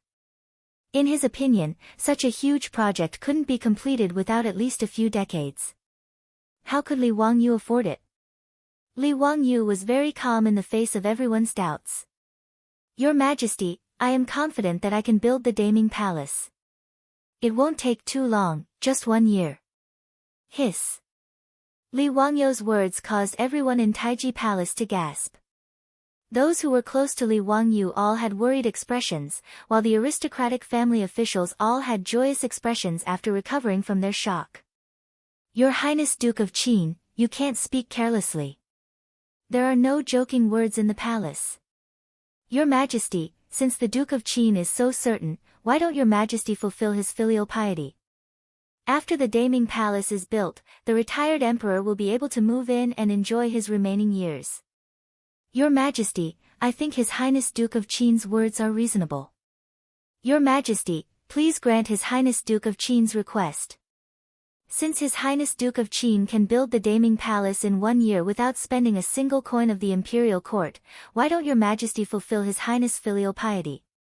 I second that. Nearly half of the officials in Taiji Palace stood up. How could these aristocratic officials let go of such an opportunity? They didn't wait for Pai Lupi to speak before they all stepped forward to request that Pai Lupi agree to Li Wangyu's request. Their plan was simple. They wanted to put Li Wangyu and Pai Lupi on the fire so that they couldn't go back on their words. No one would believe Li Wangyu's words just now. They all treated it as a stalling tactic, a trick used to divert attention. As long as they could force Pai Lupi to agree to this request, if the Daming Palace wasn't built in 1 year, Duke of Qin Li Wangyu would be guilty of deceiving the emperor. In any case, Li Wangyu had said it himself, so he couldn't blame them for making an issue out of it. Li Wangyu didn't pay attention to the clamor of these aristocratic officials. He only treated them as a swarm of buzzing flies. Everyone knew that Duke of Qin Li Wangyu didn't get along with the aristocratic families. Even if Fang Xianling, Gao Shilian, and the other bigwigs wanted to speak up for Li Wangyu, they didn't know what to say. The bigwigs looked at each other and silently shook their heads. They felt that Li Wangyu had been too rash in today's matter. Pai Lupi was naturally unhappy with the aristocratic officials forcing to abdicate, but he couldn't do anything about it. He simply ignored the officials and turned to look at Li Wangyu. Zio, have you really thought it through? Building a new palace isn't something that can be done with a few 100,000 taels of gold. Your Majesty, what I said before, was it a lie? I can really build the Daming Palace. He dared to say that he could build the Daming Palace in 1 year because he was confident. In history, the construction of the large-scale Daming Palace started in June of the 2nd year of Longxua. When it was completed, it took Li Ji only 4 months of the 3rd year of Longxua. Moreover, he didn't plan to use too much wood. He planned to use bricks and cement to build the new palace. In this way, as long as the cement and bricks were in place and there were enough craftsmen, the construction speed could only be faster. 1 year's time was more than enough. The construction cost wasn't as high as Pai Lupi and the others thought. Of course, Li Wangyu didn't propose to Pai Lupi that he would fund the construction of the Daming Palace just to clean up after Ma Zhou and the others' mess. Li Wangyu didn't have so much money that he didn't know where to spend it. He didn't want to use his own money to build a palace for Li Yuan. Sometimes, spending money wasn't necessarily an opportunity to make money. Chapter 1062. In the face of Li Wangyu's insistence, Pai Lupi could not say anything more. Zio, since you insist, I will agree to your request. The Ministry of Works and the Supervisor of Works will cooperate with you. If you need anything, just tell me. After all, you are building a new palace for the retired emperor. I can't do nothing. After Pai Lupi said this, the aristocratic officials in the hall quieted down. They looked at each other with excitement in their eyes. Obviously, they had achieved their goal. However, Li Wangyu was also waiting for Pai Lupi to say this. Your Majesty, I do have one more thing. Oh. Then bring it to me. Li Wangyu gestured to Mitua again. Then, two palace eunuchs walked to the center of the hall with a scroll. The curiosity of Li Er and the officials was once again piqued. Li Wangyu had personally drawn the majestic and magnificent Daming Palace in the painting just now. Then, what did he draw in this painting? Pai Lupi immediately gestured to the two eunuchs to unroll the scroll quickly. After the scroll was unrolled slowly, Pai Lupi could not help but be stunned. On the scroll, it was clearly Chang and city. However, it was different from the ordinary maps of the Tang dynasty. This scroll of Chang and city was drawn with a three-dimensional overlooking method, making people feel as if they were looking down at the earth from the ninth heaven. Pai Lupi had seen this method of drawing before. The map that Li Wangyu presented to Pai Lupi was also drawn with this method. However, it was the first time for Pai Lupi, the emperor of the Tang dynasty, to observe the majestic city in such a direct way. Fang Xianling, Zhang Sun Wuji, and Gao Shilian, the big shots in the imperial court, were also interested at this moment.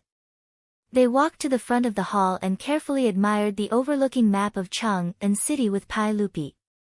Actually, because Li Wangyu was in a hurry, his drawing was not very detailed and was very sloppy. However, the unique perspective made Pai Lupi and the other big shots look at it with great interest. From time to time, they would point at a certain part of the picture and chat happily. The scroll overlooking Chang and city in the hands of the two eunuchs was not fully unfolded. After receiving Li Wangyu's signal, they slowly unrolled the second half of the scroll. When Pai Lupi and the others saw it, they couldn't help but be stunned. Zio, your map of Chang and is not right. To the north of Taiji Palace, why is there an extra wall and inner square? Before the Daming Palace was built, Chang and city of the Tang dynasty was basically a square city. The Taiji Palace was located in the northernmost part of Chang and city. It was backed by the Xuanwu Gate and Xuanda Gate of Waigua City. However, in the bird's-eye view of Chang and city drawn by Li Wangyu, a large area of Chang and city extended to the north. Including the unbuilt Daming Palace, the Chang and city he drew turned from a square to a rectangle. The location of Taiji Palace was instead the center of Chang and city. Zio, explain to me, what do you mean by this? Pai Lupi couldn't understand Li Wangyu's thoughts. Your Majesty, now that the Tang dynasty has been peaceful for a long time, and the people have been recuperating and multiplying, this is all thanks to your Majesty. Li Wangyu flattered Pai Lupi a little, which made Pai Lupi very happy. However, there are already nearly 1 million people in Chang and city, and the number is increasing day by day. It's not easy to live in Chang and University. Therefore, I would like to ask your Majesty to expand Chang and city while the new Daming Palace is being built. Of course, all the expenses will be borne by me. Your Majesty, please allow me to expand Chang and city and let me handle the sales of those houses. Even though Li Wangyu's voice wasn't loud, it was like a thunderclap that exploded within the hall, and it shook everyone to the point they felt dizzy and flabbergasted, causing them to be at a loss for words. Expand Chang and city. Should this be done? Of course it should. Moreover, such voices had already been heard in the imperial court. Although Chang and city was the largest, most magnificent, and most standardized capital city in the world at that time, it had been 50 to 60 years since the construction began in the 2nd year of the Sui dynasty and the 8th year of Jingguan era. As Li Wangyu said, Chang and city had begun to become crowded. As the Silk Road's trade between the East and West continued to deepen, the East and West cities had long been operating at full capacity. Chang'an and Wanyan counties both wanted to expand the East and West cities, but the people living in the surrounding houses were either rich or noble. It was impossible to demolish them. Therefore, this idea was just an idea. In addition to the terrain of Chang and city, the northern part of the city was relatively low. Every summer, it would be unusually hot. This was also the reason why Pai Lupi wanted to build the new palace on higher ground in the northern part of the city. Even those officials and nobles mostly lived near the Taiji Palace. The terrain was also relatively low, and they also had a headache about the hot summer and the humid environment.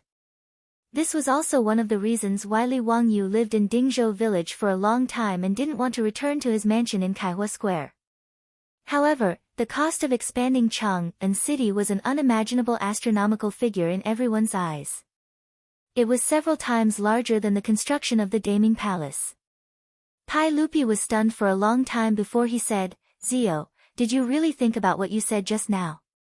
Do you know how much it will cost to expand Chang'an City?" "Your Majesty, of course I know." Li Wangyu answered with certainty. However, everyone in the hall thought that Li Wangyu had gone crazy. Of course, he wasn't crazy. Instead, he was secretly delighted. The so-called construction of the Daming Palace was just a guise to attract Pai Lupi. The real purpose was to expand Chang'an City. To be more precise, it was to develop real estate.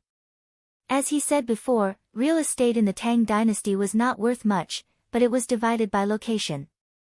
Lai Hat's Noda house in Hu County was only 30 to 50,000 yuan. However, after Ma Zhou became an official, he wanted to buy a much smaller house in Chang'an City, but he needed more than 100,000 yuan. Location. Location. And location. This was the only way to develop real estate at any time. If he only went to the northern part of Chang'an City to expand the new city, no one would be interested. However, if he built the Daming Palace first, then the value of the new city around the Daming Palace would be debatable. Even if the aristocratic families were always intentionally or unintentionally against the imperial power and Pai Lupi, they still needed to have enough social status. Just like how they could live near the Taiji Palace in the northern part of Chang'an City now, living near the Taiji Palace in the future would also reflect the status of these nobles and aristocratic families. How much do you think such a location should be sold for? After being reminded by Su Changqing, Li Wangyu continued to think a lot. To attract the richest people in the Tang dynasty, the location alone was not enough to make him a lot of money. More importantly, he had to provide enough attractive products. Li Wangyu was not worried about this at all. With knowledge more than 2,000 years ahead, it was easy for him to come up with something novel to attract the bumpkins of the Tang dynasty, since the Daming Palace could be built in 10 months in history. Even if it was not the whole thing, it was enough to show that Li Wangyu could do it with bricks. Although this was a bit exaggerated, it was not outrageous. After all, the more people there were, the more power there was. With tens of thousands of craftsmen, whether it was efficiency or speed, it would not be too slow. Chapter 1063. Li Wangyu's words silenced Pai Lupi once again. He was speechless for a long time, but his gaze continued to wander between the two paintings that the chamberlain had unfolded. Obviously, the two paintings that Li Wangyu had drawn were very tempting to Pai Lupi, but he instinctively refused to believe his nephew's words. Building a huge new palace with the power of one person and expanding it to the size of half of Chang'an City sounded like a fantasy story. It was hard to accept. Pai Lupi knew that Li Wangyu was rich, but no matter how rich he was, Pai Lupi did not think that it was enough to complete these two huge projects. "Ziyu, let me think about this carefully." Pai Lupi shook his head and did not immediately agree. But even if Pai Lupi did not agree, how could the officials from the aristocratic families let go of such a good opportunity? In their eyes, since the Duke of Qin, Li Wangyu, was walking further and further down the path of seeking death, they naturally had to give him a push. Wang Ying immediately stood up and bowed to Pai Lupi. "Your Majesty, I think that the Duke of Qin's words are very reasonable. Now that the number of citizens in Chang'an City is increasing day by day, it is imperative that we expand Chang'an City. Since the Duke of Qin has the courage and does not need to waste money in the imperial court, why not? Your Majesty should agree to the Duke of Qin's memorial." "Minister Wang is right, I second that. Your Majesty, please reconsider.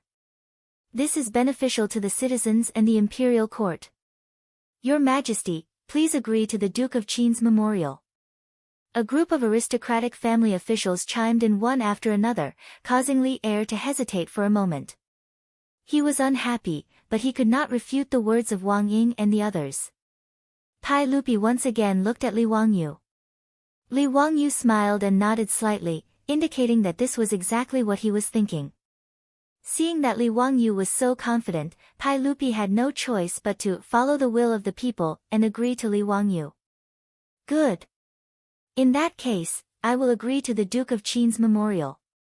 The construction of the Daming Palace and the expansion of Chang'an City will be handed over to the Duke of Qin. This matter is of great importance, and the Duke of Qin has the right to act at his discretion. Except for money and silk, the imperial court will cooperate with the Duke in everything else. In addition, the construction of the Daming Palace and the expansion of Chang'an City will be handed over to the Duke of Qin. The Ministry of Works, the craftsmen, laborers, and this year's Guangzhou road workers. Does anyone have any objections? The Pai was to help Li Wangyu. The Duke of the King of Qin City was the Emperor of the Emperor. Lupi, the Pai Lupi could help Li in terms of manpower. In Guangzhou Road, all the civilian laborers who needed to serve the corvée this year, as well as the craftsmen from the Ministry of Works and the General Supervisor, were all the help that Li Er could give Li Wangyu. Thank you, Your Majesty. Li Wangyu accepted it with a smile. With enough free craftsmen and laborers, his money-making plan seemed to be able to save a lot of expenses.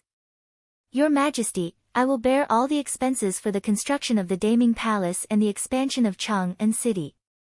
However, if there are any profits, I wonder. Li Wangyu immediately asked.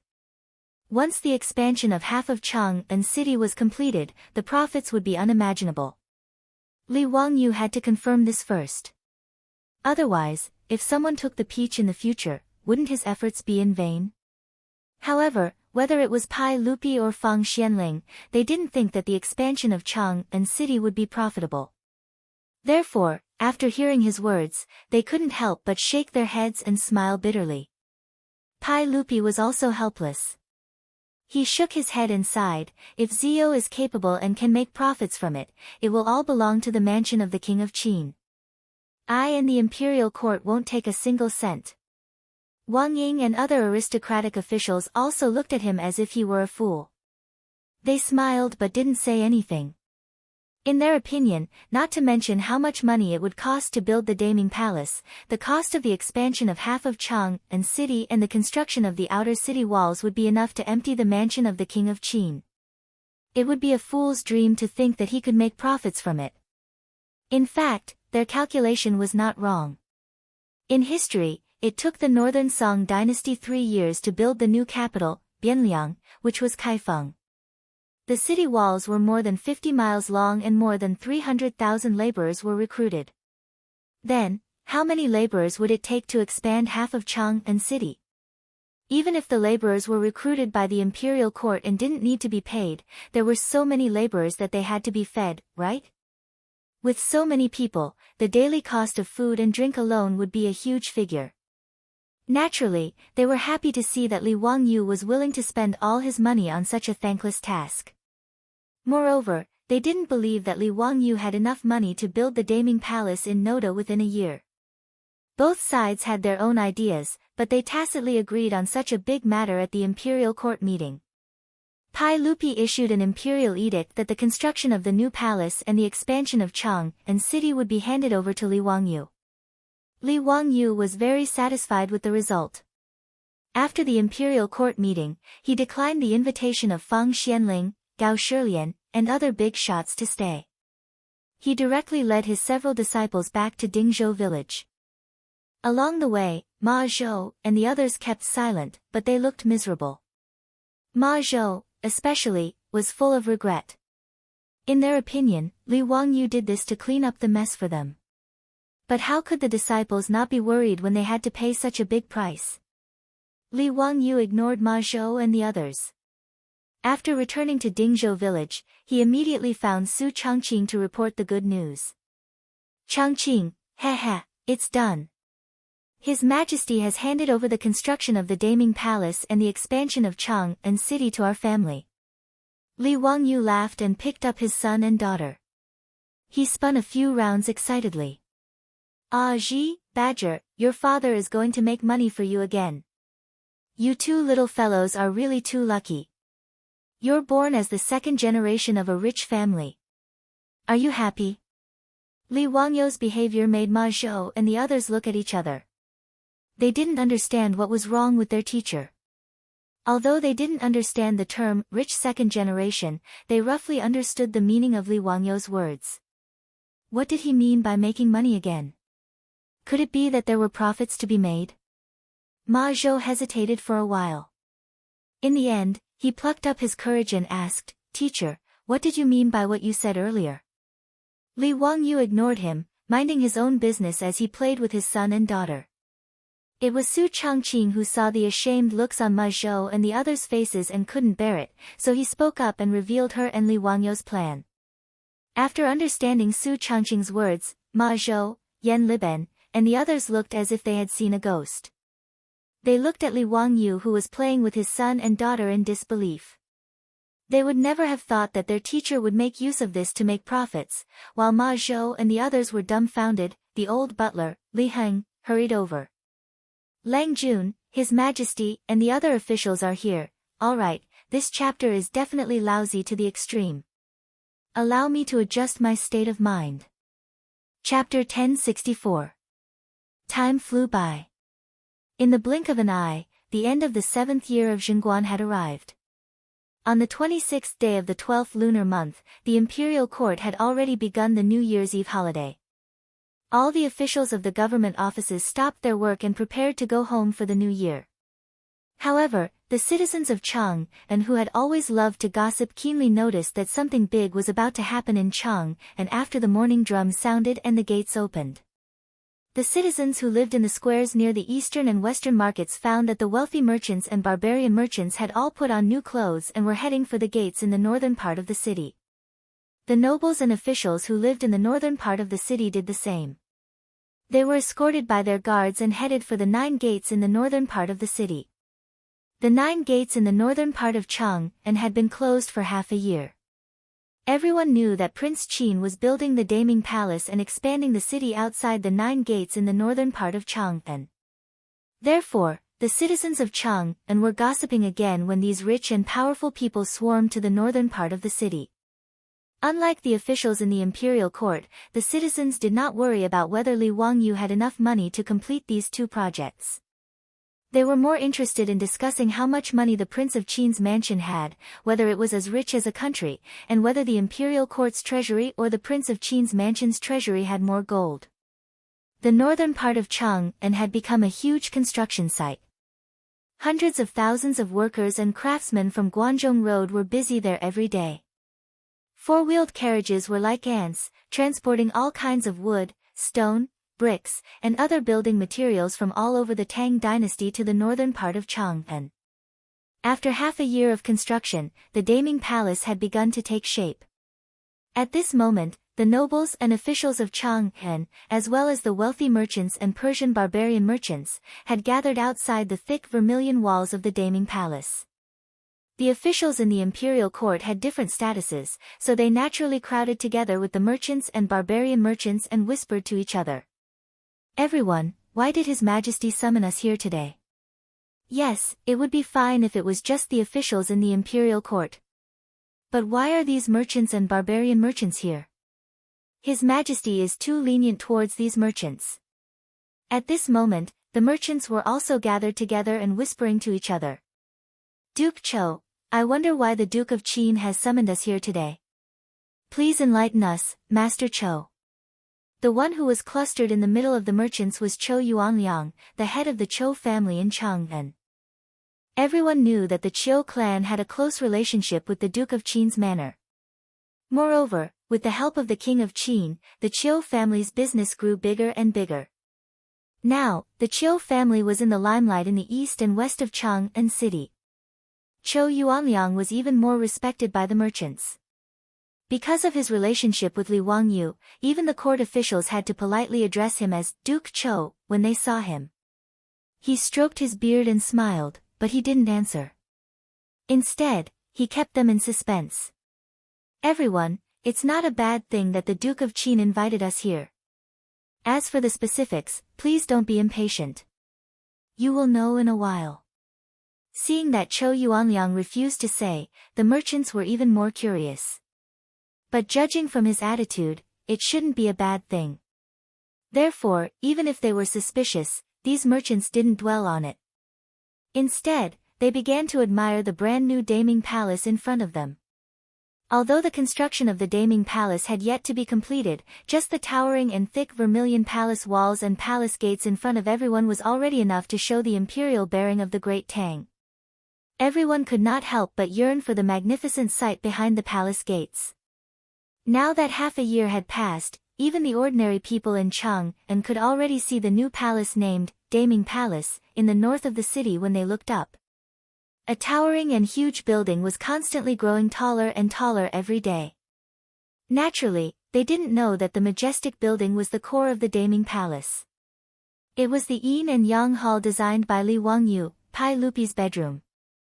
The 8-story Yin and Yang Hall had now been completed and topped off.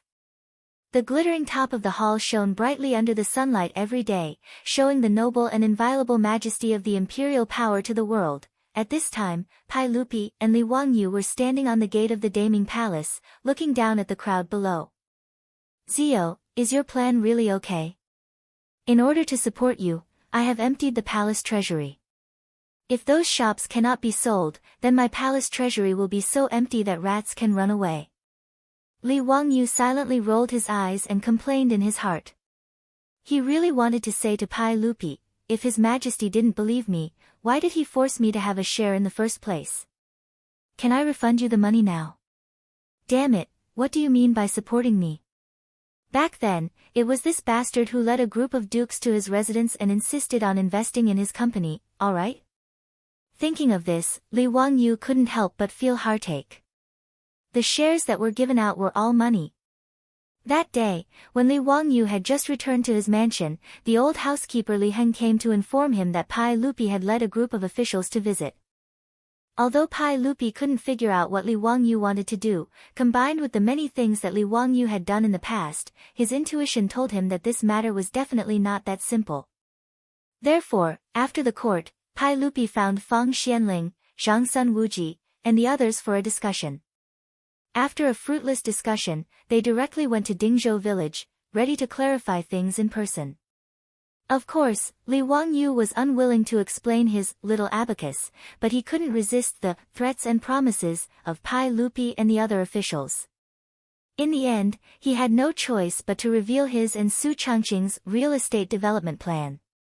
In fact, the plan was very simple. It was to build the Daming Palace in the north of the city. After Pai Lupi and Li Yuan moved into the new palace, the center of Chang'an city would naturally shift to the north. In this way, the value of the land in the north of the city, which was originally a wasteland, would rise. This method of speculating on land was not uncommon in the future. In order to develop new areas, there were similar cases of municipal offices being moved to new areas in many cities. After the municipal offices were moved, the originally desolate new areas would naturally be driven up, and the property prices would rise accordingly. In the future, in many cities, the property prices in new areas were much higher than in the old areas. In the history of Chang'an city, although the Daming Palace was built in the north of the city, the area of Chang'an city did not expand. Therefore, the construction of the Daming Palace did not bring any changes to Chang'an city. However, Li Wangyu discovered the secret under Su Changqing's reminder. Therefore, after some planning, he proposed that he would invest in the construction of the Daming Palace and the expansion of Chang'an city in the imperial court. After figuring out Li Wangyu's purpose, Pai Lupi and the other high dukes actually asked to invest in the project, which made Li Wangyu angry and amused at the same time. Although Pai Lupi and the other high dukes invested in the project, which would reduce his financial pressure, wouldn't it also reduce his profits? In the end, Li Wangyu couldn't outdo the other high dukes. Under Li Wangyou's strong persuasion, the mansion of King Qin took 30% of the shares, the royal family took 30%, and the remaining 40% was divided equally among the High Duke's mansions. After half a year, the gold, copper, and silk of the High Duke's mansions, including Pai Lupi's, were poured into the two bottomless pits of the north of the city and the Daming Palace. Whether they could recover their investment or even make a fortune depended on today. No wonder Pai Lupi, the emperor of the Tang dynasty, was a little nervous. Chapter 1065. While the officials in the imperial court and the merchants were waiting in confusion, the new and heavy gate of the Daming Palace slowly opened. Pai Lupi and Li Wangyou walked out, surrounded by a group of eunuchs and palace guards. The crowd was in an uproar. Today, whether it was the officials in the imperial court or the merchants, they had all received an invitation from Li Wangyou, the king of Qin, to visit the new city in the north of Chang'an. They did not expect that Pai Lupi would show up. "Greetings, your majesty." The officials hurriedly bowed. As for the merchants and barbarians, although most of them had never seen the emperor with their own eyes, they immediately realized who the bearded man standing next to Li Wangyou was. He was dressed in a bright yellow robe embroidered with dragon patterns. Therefore, a group of merchants in luxurious robes bowed to Pai Lupi in confusion. Some bowed with their hands on their chests, some bowed, and some directly knelt down and kowtowed. In short, it was a mess. The officials in the imperial court could not help but twitch their lips and complain in their hearts. Pai Lupi did not feel offended at all. He waved his hand happily, indicating that the crowd could rise. "Everyone, rise. I heard that the king of Qin invited all of you to visit the Daming Palace today. I was very curious, so I came uninvited. Ha, even I don't know what the Daming Palace looks like.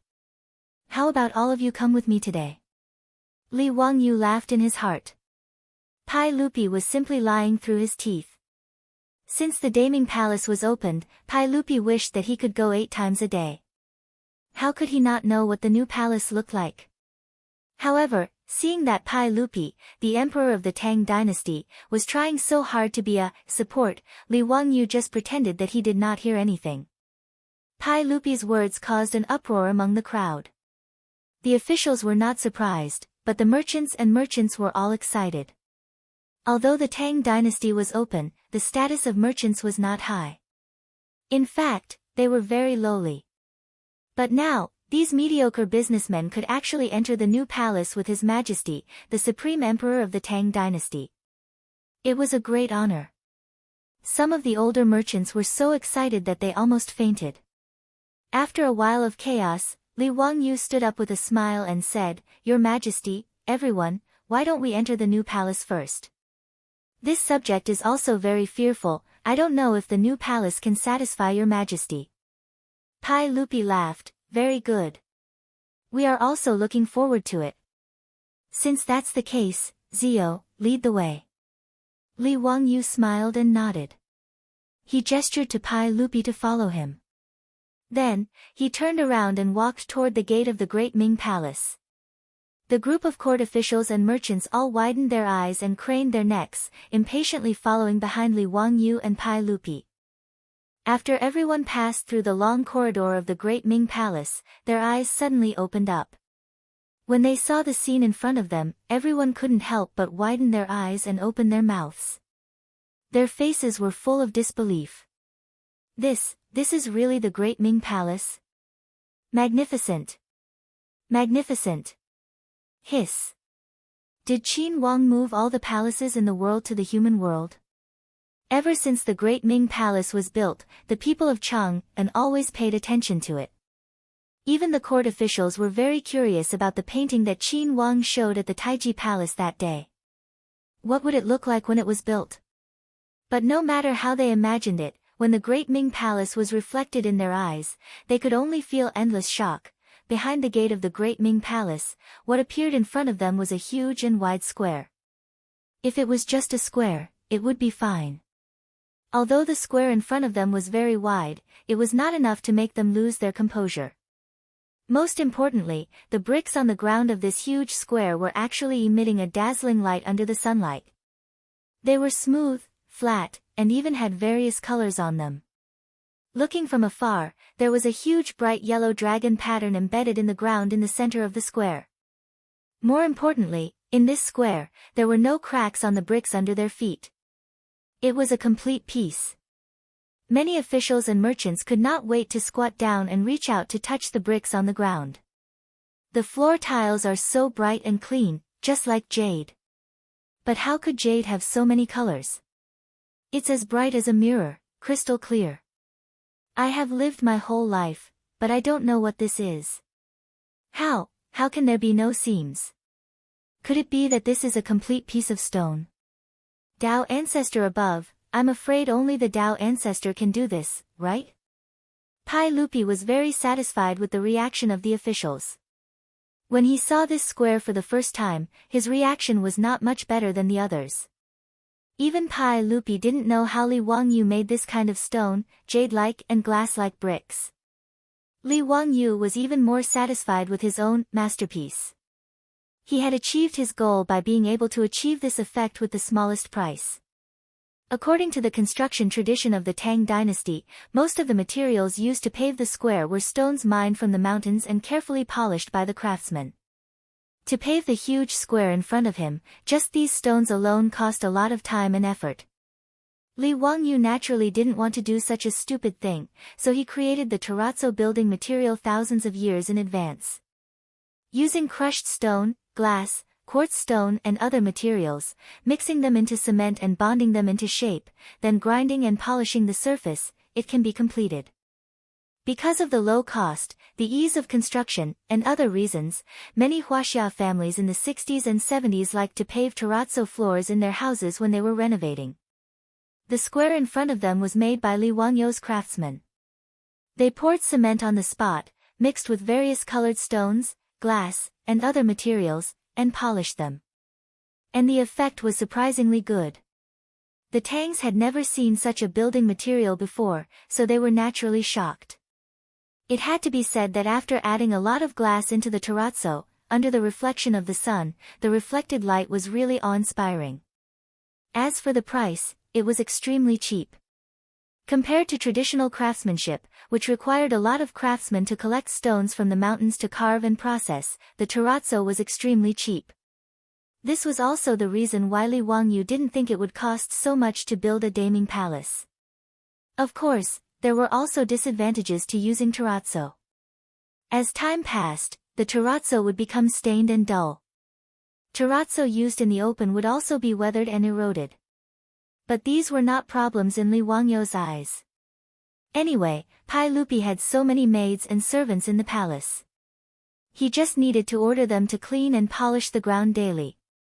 It was no big deal. Li Wangyu smiled and didn't say anything.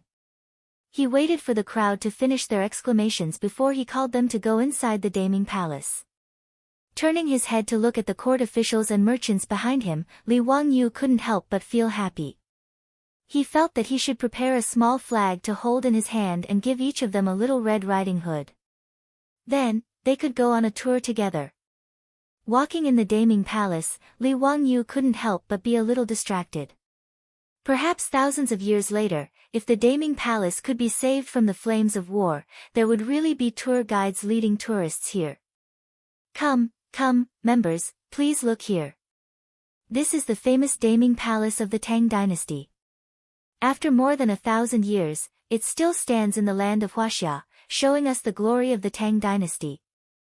Chapter 1066. Li Wangyu was like a tour guide, leading a group of officials and merchants through the great Ming Palace, but everyone was dazzled. Different from the traditional architecture of the Tang dynasty, this daeming palace built under the supervision of Li Wangyu used a large number of glass, cement, ceramic tiles and other common architectural and decorative materials in later generations. In half a year, the embryonic form of the great Ming Palace had already appeared. The palace wall, the corner tower, the city gate tower, as well as several important palace halls of the De Ming Palace's former imperial court, had all been completed. Apart from the fact that Li Wangyu had invested a large amount of manpower and material resources regardless of the cost, the most important reason for the rapid construction was that he had cut corners on his work. For example, the Hanyuan Palace Hall, the Political Announcement Palace Hall, and the Zichun Palace Hall did not use much wood at all. They were almost all made of cement. After all, according to the Tang system, the wooden beams in the main hall had to be of the best quality, and the diameter had to be enough for 2 people to wrap their arms around it. Not to mention how much such a thick Phoebe would cost. It would cost a fortune to transport it from Chuan, Dianan and other places to Chang'an.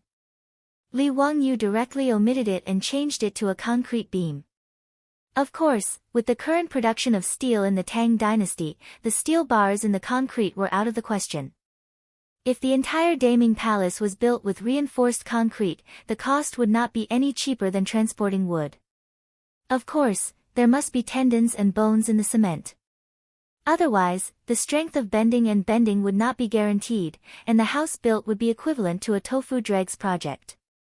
Li Wangyu only wanted to save costs and did not intend to fool Pai Lupi. Therefore, he used bamboo to replace the steel bars and treated them as the bones and tendons of concrete. Bamboo reinforced concrete was not an invention of Li Wangyu, but a product that had already appeared in later generations. Compared to reinforced concrete, bamboo reinforced concrete was lighter than reinforced concrete, and it was easy to be molded. Even its strength and elasticity were not affected by temperature. Therefore, it was used more and more widely in the future. Of course, bamboo reinforced concrete had many shortcomings. The integrity, moldability, and rigidity of bamboo reinforced concrete were not as good as steel reinforced concrete, and their durability was also not as good as steel reinforced concrete. However, these shortcomings were not too big of a problem for Li Wangyu. Although the country later stipulated that the lifespan of concrete buildings was 60 years, in reality, the theoretical lifespan of concrete buildings was very long, even up to hundreds of years. The French had designed and built the first concrete bridge in 1875, and it still existed when Li Wangyu transmigrated. It was the first reinforced concrete building in Paris, built in 1853. Despite the devastation of World War II, it was still in good condition. Therefore, Li Wangyu didn't think that there would be any problems with the Daming Palace in his lifetime, even though there were many shortcomings compared to steel bars. The construction speed of the palace was astonishingly fast. After all, compared to the complicated manufacturing process of a wooden palace, the addition of bricks and cement was too simple. Li Wangyu directly ordered people to replace wood with concrete, stone pillars, and stone beams. The exterior was then painted with vermilion paint and painted with all kinds of colors. It was just as beautiful and imposing. Of course, the most important thing was to save money. Pai Lupi and the officials of the imperial court didn't know the secret. Although they knew that the pillars weren't made of wood, they were very satisfied with the indestructible stone pillars. Large floor-to-ceiling glass doors and windows were installed everywhere in the main hall, and it was very transparent. Under the illumination of the sunlight, the entire palace was sparkling and abnormally bright. In addition, Li Wangyu ordered people to transplant all kinds of towering trees from the Qinling Mountains, which made the completed Daming Palace even more imposing. Glass was still considered a luxury item, and the large-scale use of glass made people speechless.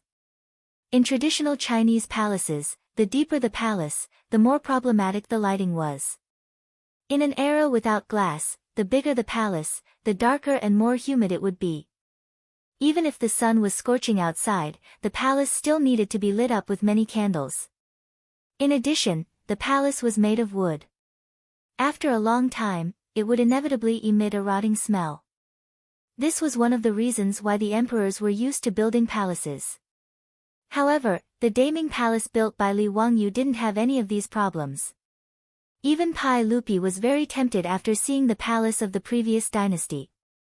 He couldn't wait to move in immediately. Unfortunately, the Daming Palace project was only halfway through. Pai Lupi wanted to move in, but he still needed to wait for a while. After visiting the several palaces of the previous dynasty of the Daming Palace, the officials and merchants were so shocked that they didn't know what to say. Other than shock, there was still shock in their hearts. Of course, the officials who were born in aristocratic families were cursing Li Wangyu in their hearts. He was a pure idiot and a prodigal. Who knew how much money would be spent to build the Daming Palace of such a scale? Even if the world knew that the king of Qin was the richest in the world, if he spent his own money to build a palace for Li Yuan and Pai Lupi, he would be either crazy or stupid. The aristocratic families still didn't know that the royal family and the duke's mansions also had shares in the construction of the Daming Palace and the expansion of Chang'an City. They only thought that the money was paid by the king of Qin, Li Wangyu. The aristocratic families mocked Li Wangyu's stupidity in their hearts, but they had nothing to say about the palace in front of them. The crowd walked to the front of the Hanyuan Palace. Pai Lupi was even more satisfied with the main hall of the Daming Palace. Looking up at the lofty royal staircase in the middle of the hall, Pai Lupi couldn't help but be tempted. He simply took off his boots with Mituo's help and stepped into the hall. He was ready to walk up the royal staircase and feel it up close. The floor of the Hanyuan Palace was paved with golden tiles that Li Wangyu ordered the craftsmen to bake. It was magnificent and indescribable. Pai Lupi was about to walk forward when suddenly someone among the officials stood out and stopped him. "Your Majesty, please wait. In my opinion, the Daming Palace built by the King of Qin is magnificent and impeccable. However, there is one oversight. The King of Qin shouldn't have laid tiles in the Hanyuan Palace. If this old official is not mistaken, these floor tiles are made of porcelain?" "Yes, Lord Wang has good eyesight." Li Wangyu nodded with a smile. The one who spoke was Grand Secretary Wang Ying. This old man didn't like Li Wangyu from the beginning and always wanted to find trouble for Li Wangyu. Today, when he visited the Daming Palace, the old man was shocked. Even if he wanted to be a critic, he couldn't say anything wrong. Instead, he felt extremely uncomfortable. At this moment, he finally found one of Li Wangyu's mistakes. Naturally, he jumped out to criticize. "Your Majesty, since the King of Qin also admitted that the floor of the Hanyuan Palace is made of ceramic tiles, then I think it's very inappropriate. Your Majesty, it's winter now. If you step on it barefoot, how cold would it be?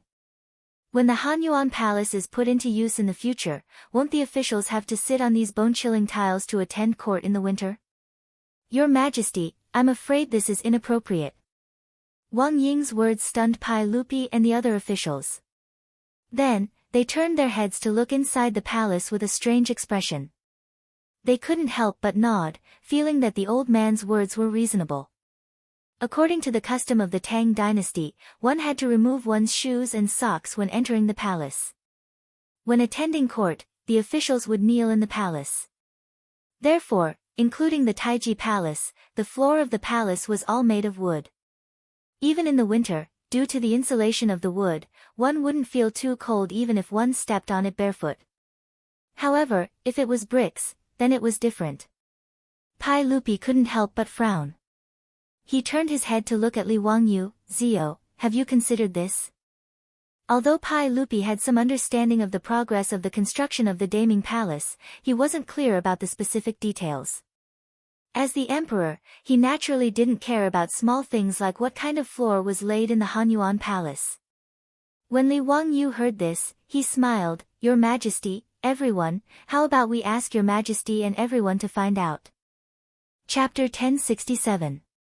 Li Wangyu gestured for everyone to enter, then took off his boots and stepped barefoot into Hanyuan Palace.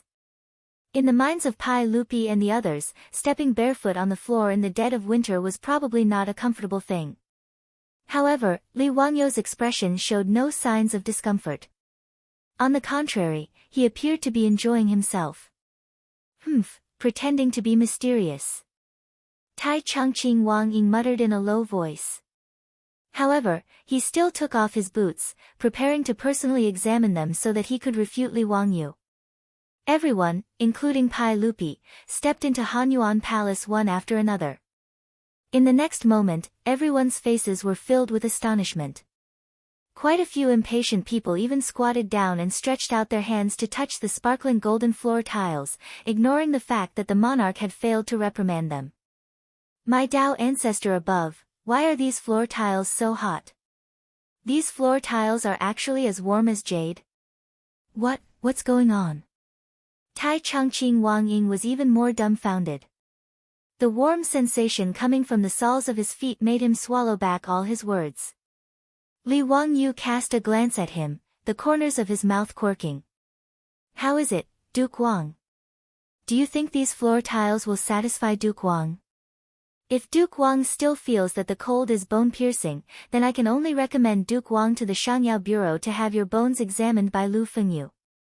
Wang Ying's old face flushed red, but he couldn't utter a single word of rebuttal. How could the aristocratic family officials help at this moment? They could only rejoice that they hadn't followed Wang Ying's lead and questioned the Duke of Qin. Otherwise, they would definitely be in the same predicament as Wang Ying, put on the spot by the Duke of Qin. Pai Lupi ignored Li Wangyu's taunting of Wang Ying, but he was also very curious. He couldn't help but ask, Zio, what kind of magic did you use? Why is it that not only are the floor tiles in this enormous Hanyuan palace so warm, but the interior of the palace is also so comfortable, as if spring has returned to the earth? Pai Lupi's words reminded everyone.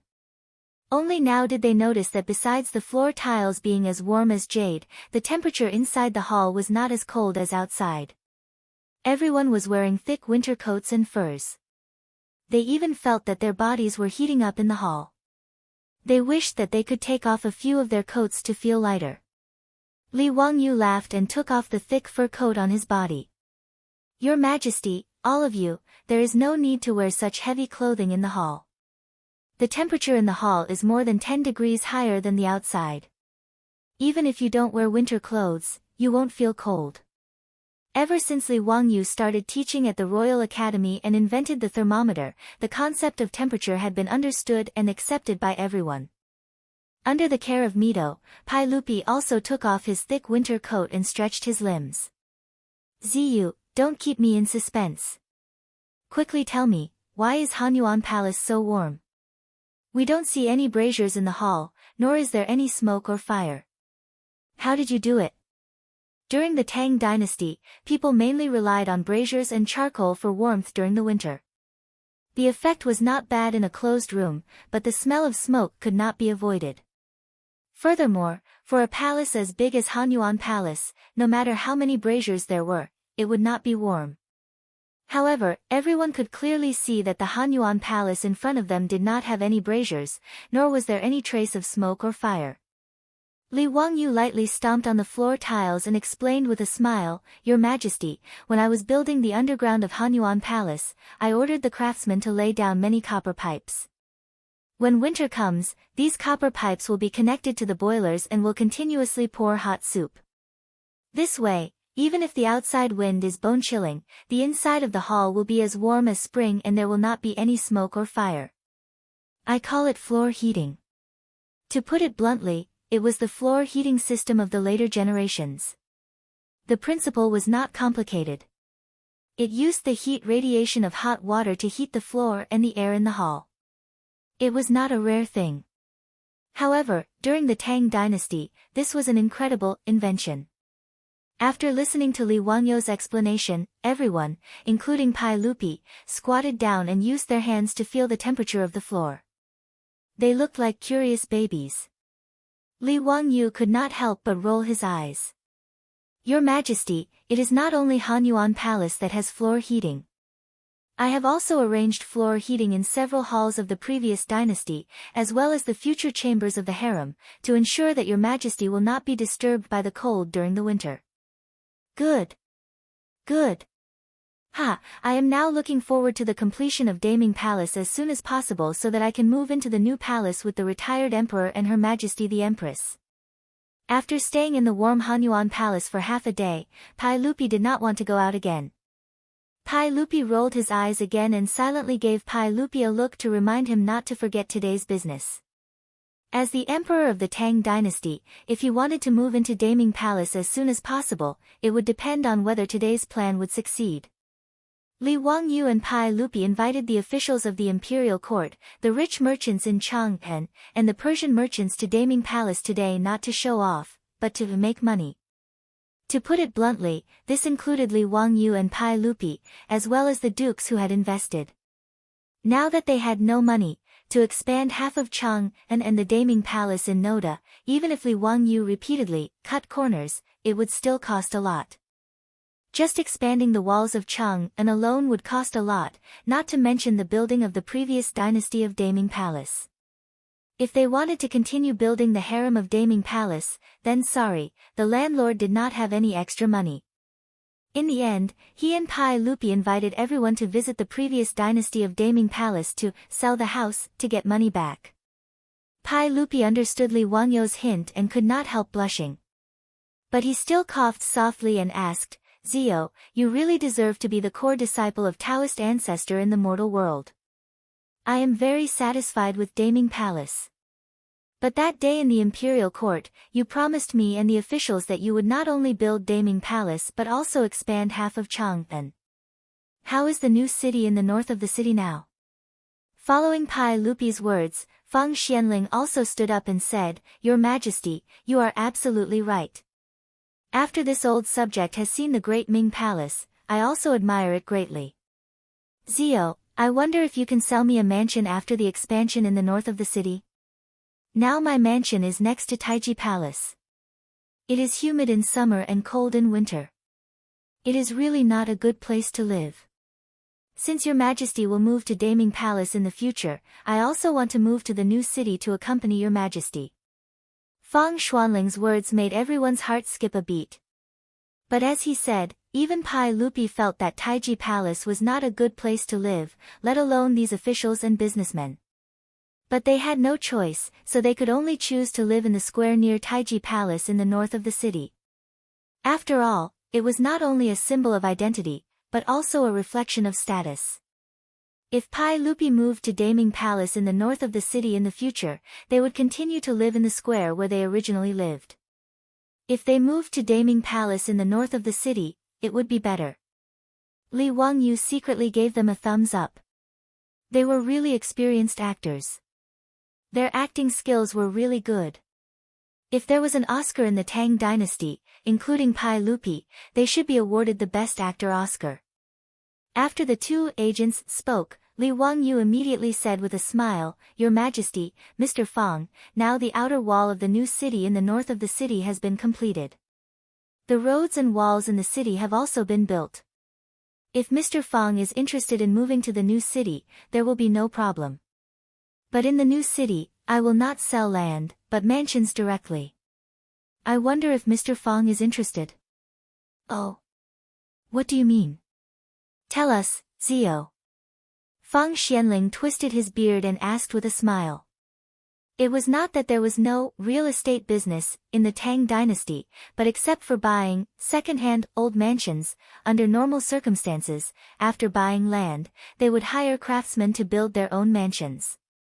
Li Wangyu said that he would not sell land, but mansions directly, which aroused the curiosity of everyone.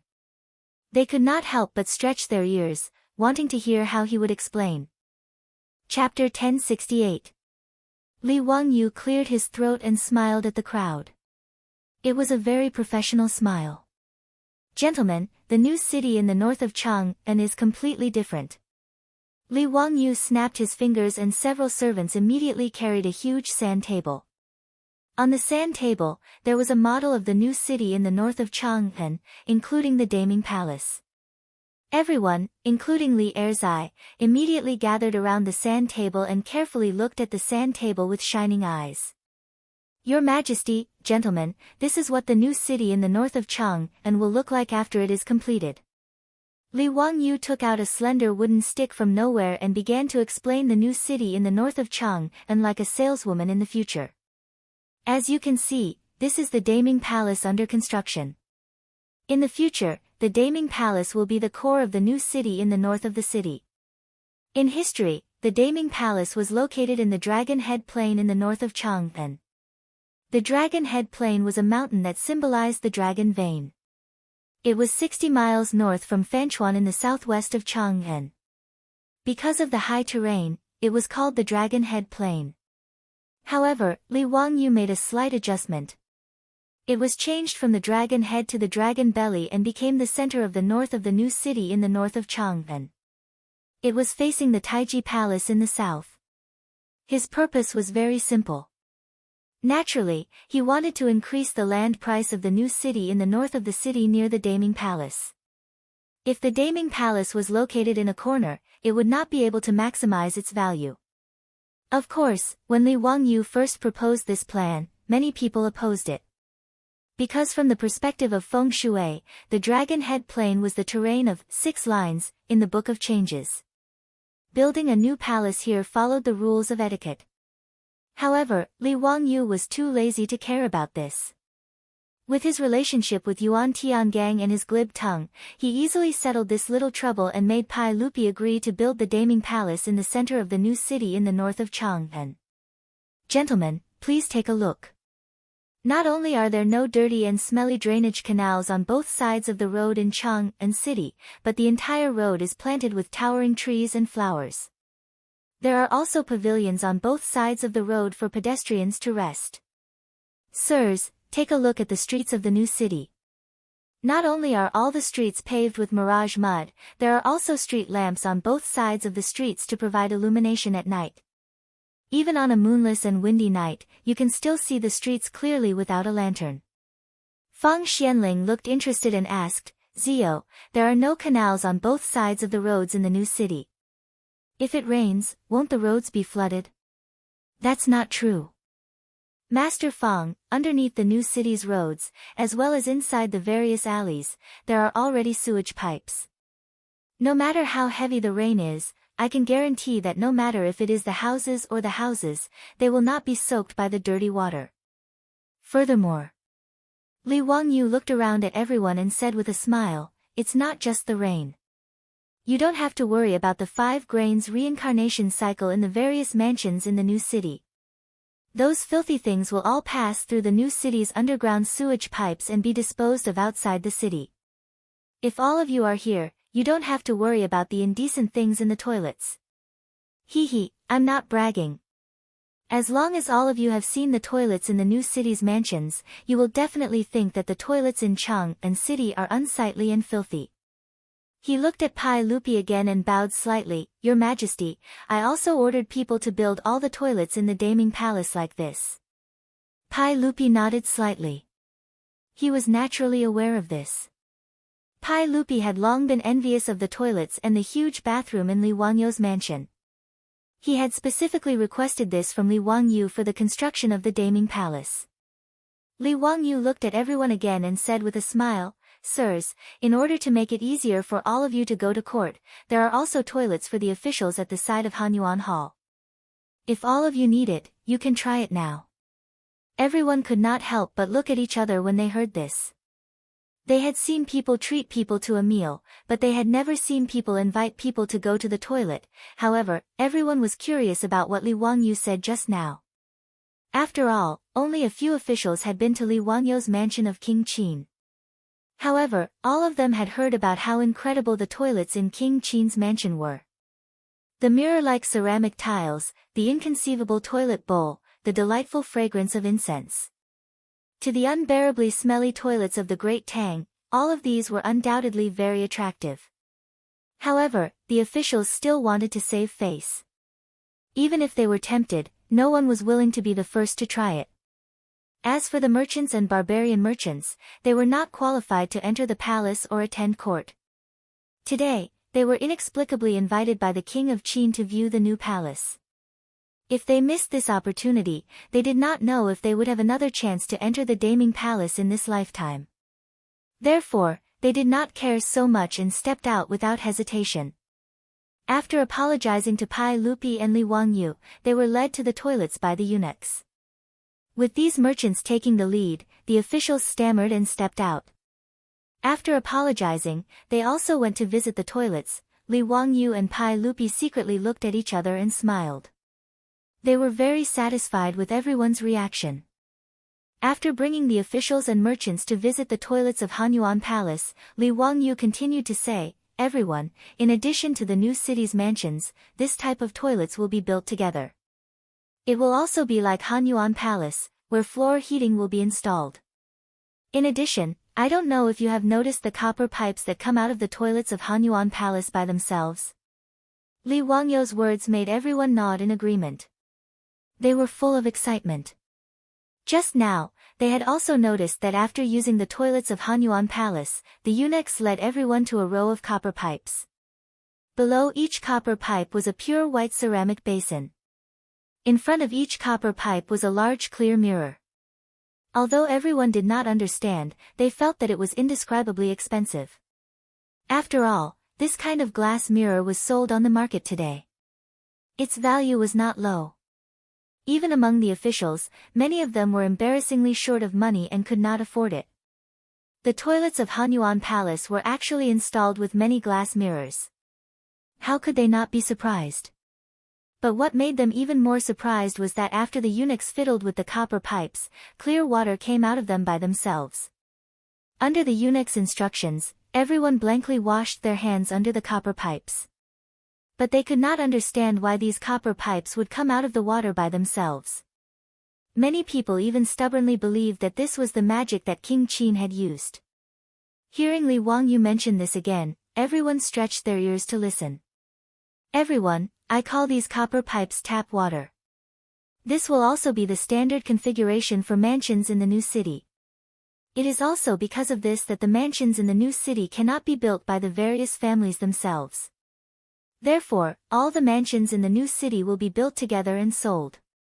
Modern toilets, heating systems, and tap water were all selling points that Li Wangyu used to entice his customers. Otherwise, how could he sell the mansions in the new city at such a high price and make such a huge profit? These were very common things in the future, but in the years of the Tang people, they were incredible. Without waiting for the officials to speak, a Hu merchant stood out from the crowd and bowed. Dare I ask King Qin if we can purchase the mansions in the new city? The person who spoke was no stranger to Li Wangyu. It was the Hu merchant who had spent 20,000 taels of gold to purchase the eternal mirror of Qin at the auction. Li Wangyu wanted nothing more than to hug and kiss this cute Hu merchant. Tactful, truly too tactful. Chapter 1069. Li Wangyu had also arranged for Qiu Yuanliang from the Qiu family in Chang'an. However, since this Hu merchant was so supportive, he naturally did not need Qiu Yuanliang to do it. Li Wangyu smiled and nodded. Of course, the new city in the north of Chang'an has a total of 36 square blocks. As long as you are willing to buy, you can move here. There are no restrictions. May I ask the king of Qin, what are the rules for a mansion in the new city? How much is the price? The Hu merchant continued to ask. The mansions in the new city are custom-made, which means that according to your needs, different mansions will be customized. Well, other than not exceeding the regulations, the price will be based on the needs of the area and the mansion. There will be different levels of price. Li Wangyu gestured to the eunuch again. Immediately, another eunuch took out a scroll and unfurled it. It was a map of the new city. The difference was that different blocks were marked with different colors. Everyone was puzzled and looked at Li Wangyu. Everyone, according to the colors red, orange, white, green, blue, and purple, the prices will be different in different blocks. The most expensive is purple, and the cheapest is red. In the purple area, the base price of a mansion is 1,000 taels of gold per mu. In the red area, it is 500 taels of gold per mu. In addition, the prices of the mansions are different according to the level of construction. There are 3 types of mansions to choose from: the normal version, the comfortable version, and the luxurious version. Other than the normal version, the comfortable version requires an additional 100 taels of gold per mu. The luxurious version requires an additional 200 taels of gold per mu. After Li Wangyu reported the price, everyone was in an uproar. They expected the mansions in the new city to be expensive, but they did not expect it to be so expensive. What ordinary, comfortable, and luxurious versions of the mansion? They didn't understand what exactly they meant. However, just by looking at the price, everyone understood that the decorations and materials in the mansions were probably different. As long as these officials were not so poor that they needed to use their pants, they would not choose the normal version of the mansion. Otherwise, it would be too degrading. If they followed the king of Qin's words and customized the comfortable version of the mansion, they would have to add another 100 taels of gold per mu. This was not selling a mansion, it was robbing money. The mansions in the Tang dynasty were not the commercial houses of the future. The area was not calculated in square meters, but in mu. In the city of Chang'an, a lane had an area of about 800 acres. Not just the mansions of nobles, but they could occupy half of the square. That would be 3 to 400 mu in size. Even an ordinary house would be around 10 to 20 mu. According to Li Wangyou's price, even the most ordinary residence in the most remote district of the new city would cost 500 taels of gold per mu. Didn't that mean that even the most ordinary residence would cost 10,000 taels of gold? How was this possible? How could there be such an expensive house in the world? They wouldn't be able to afford such an expensive mansion even if they sold it. Li Wangyou didn't wait for the crowd to protest. He continued, however, His Majesty is benevolent, and I am also very generous. Therefore, if you are willing to place a deposit today, then I will give you a special discount. You will have a 10% discount. A house worth 10,000 taels of gold could be bought for 1,000 taels of gold. Everyone, such a good thing can only happen today. Everyone, please don't miss out on it. Li Wangyou was like the boss of a 2-yuan store in the future. He shouted directly without any sense of shame. He almost said, His Majesty has run away with his aunt, so all the mansions will be sold at a 10% discount.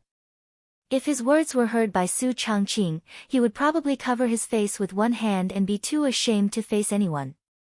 But for the officials and businessmen, the effect was surprisingly good. Selling mansions at a 10% discount.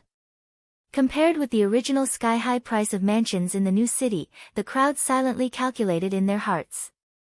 It seemed to be very good. They forgot that even if it was only a 10% discount, the price was more than 10 times the price of a mansion in Chang'an.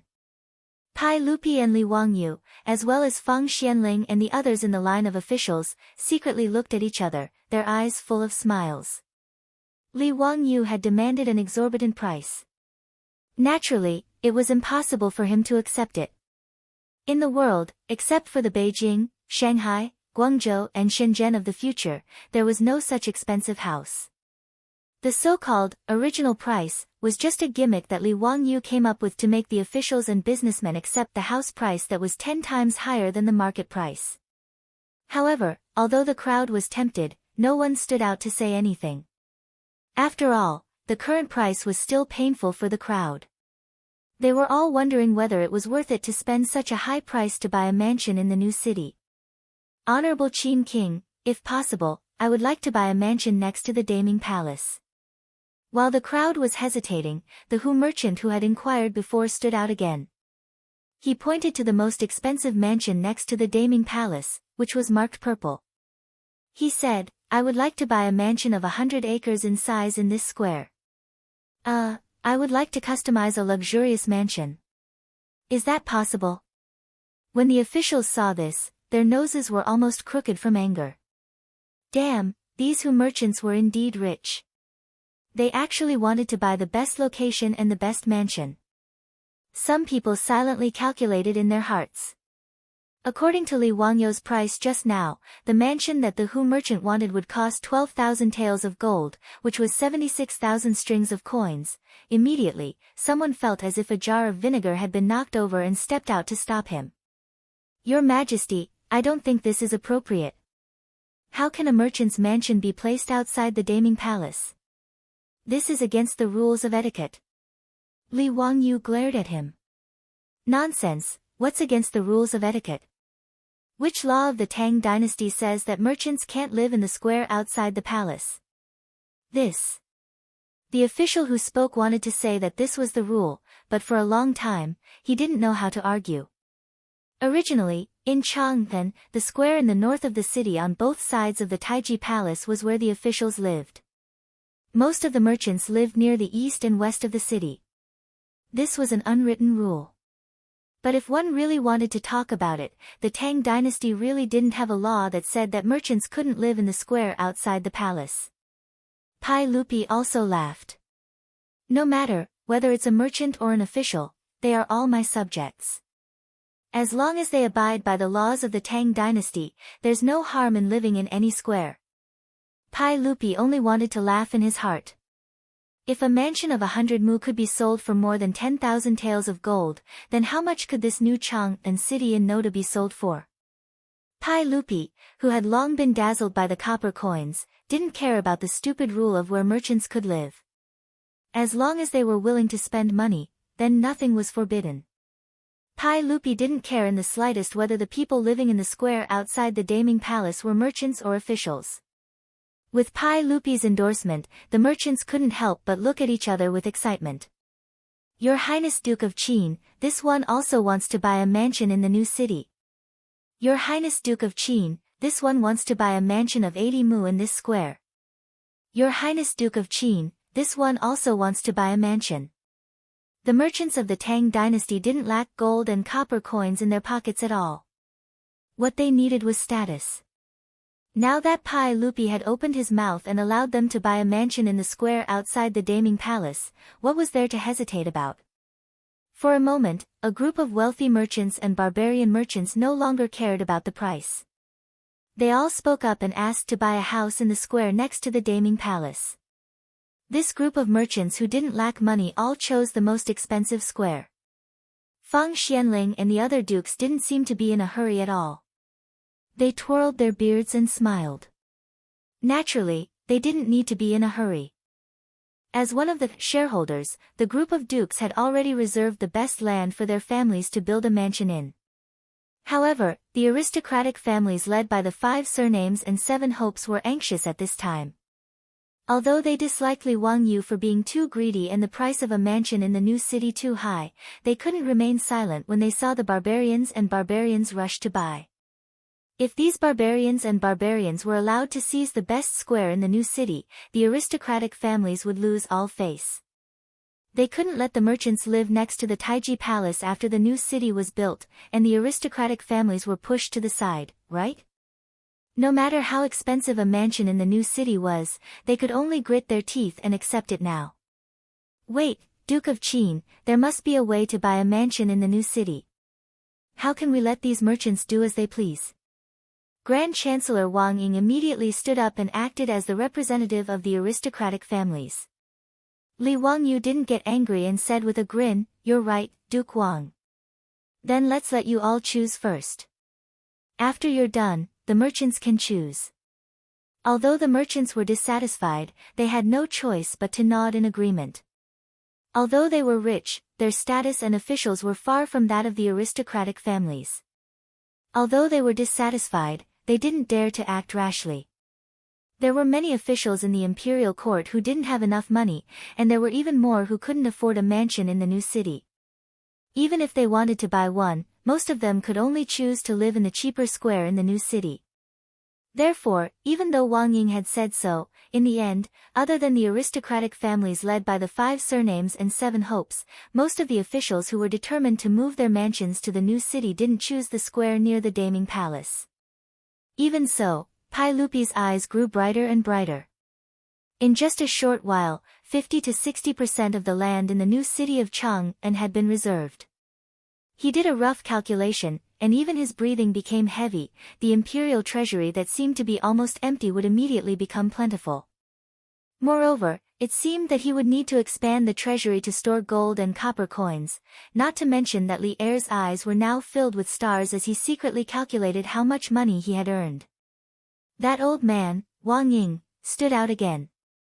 "King of Qin, may I know when we can move into the mansion in the new city?" The old man also felt the pinch. He had spent so much money to buy the mansion, so naturally, he wanted to move in immediately. Now that the weather was cold, if he could spend the winter in a mansion with floor heating, it seemed that the money spent would be worth it. His old arms and legs were the most vulnerable to the cold.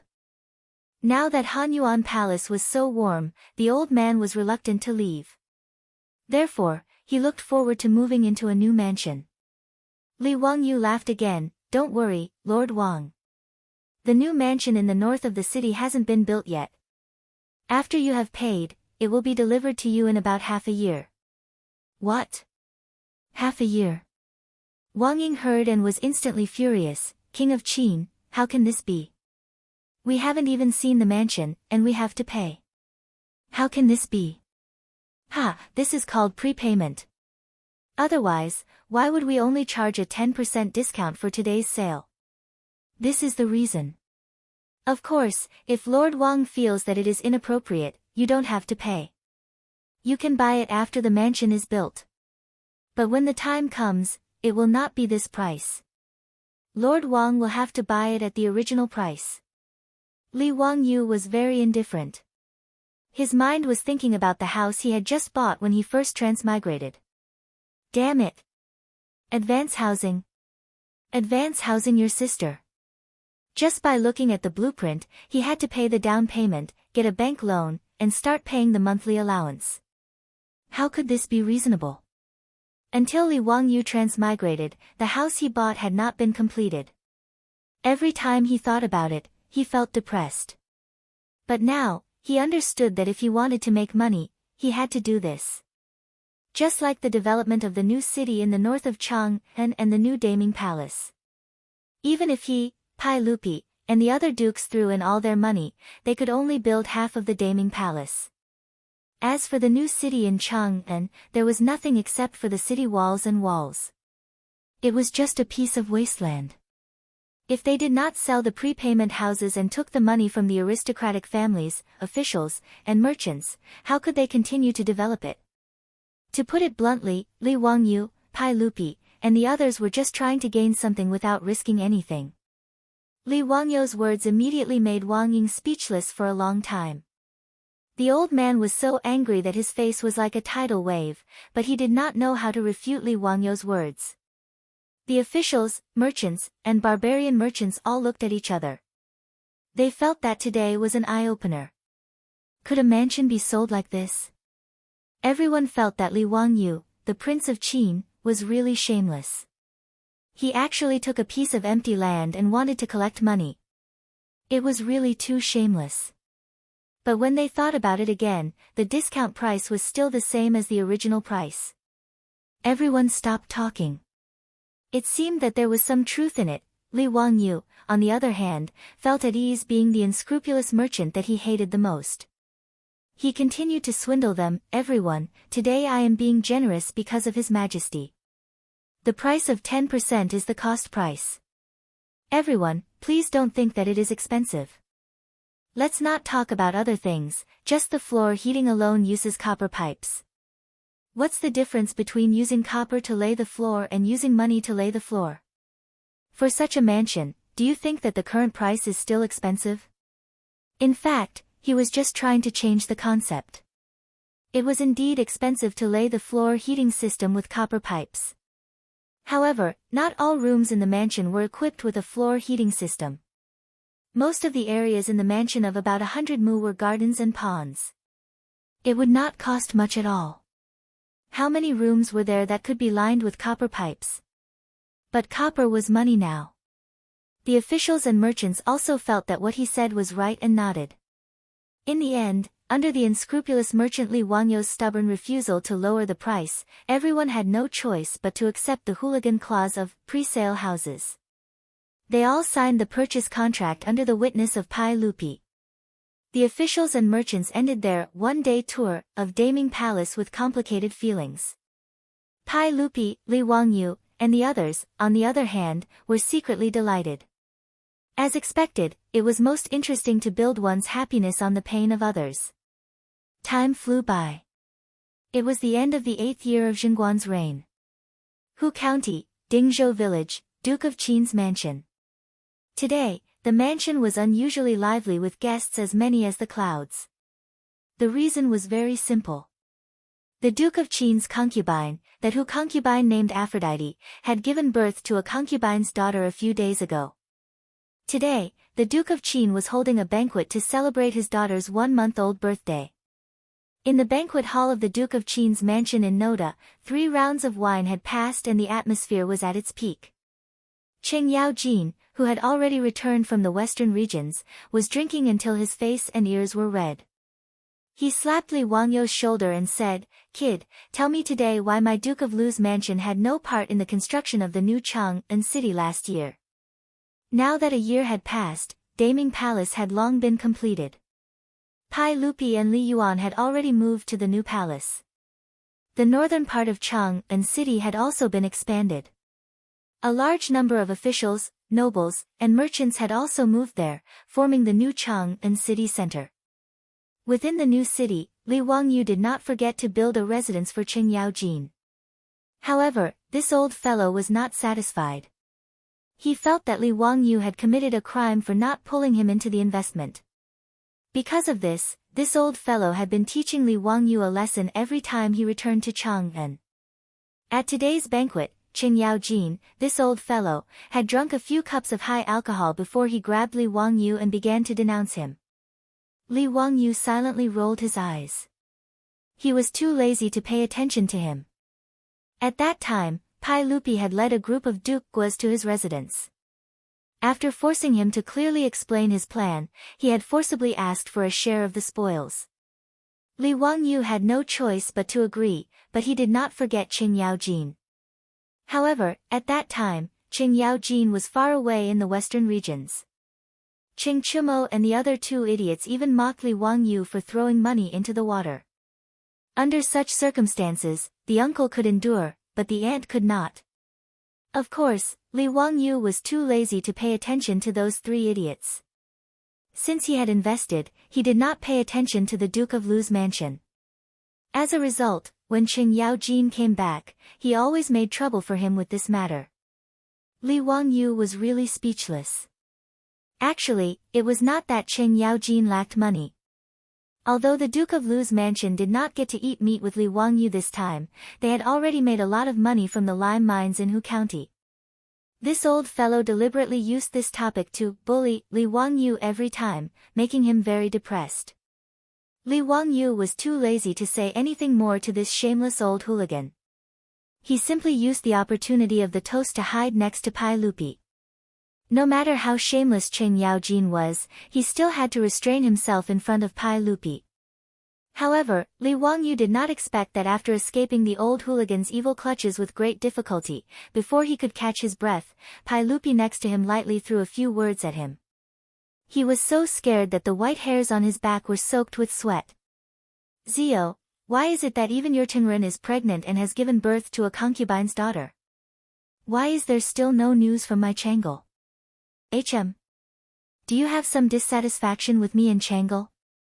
*CK, Pai Lupi, are you crazy? Li Wangyu looked at Pai Lupi, flabbergasted.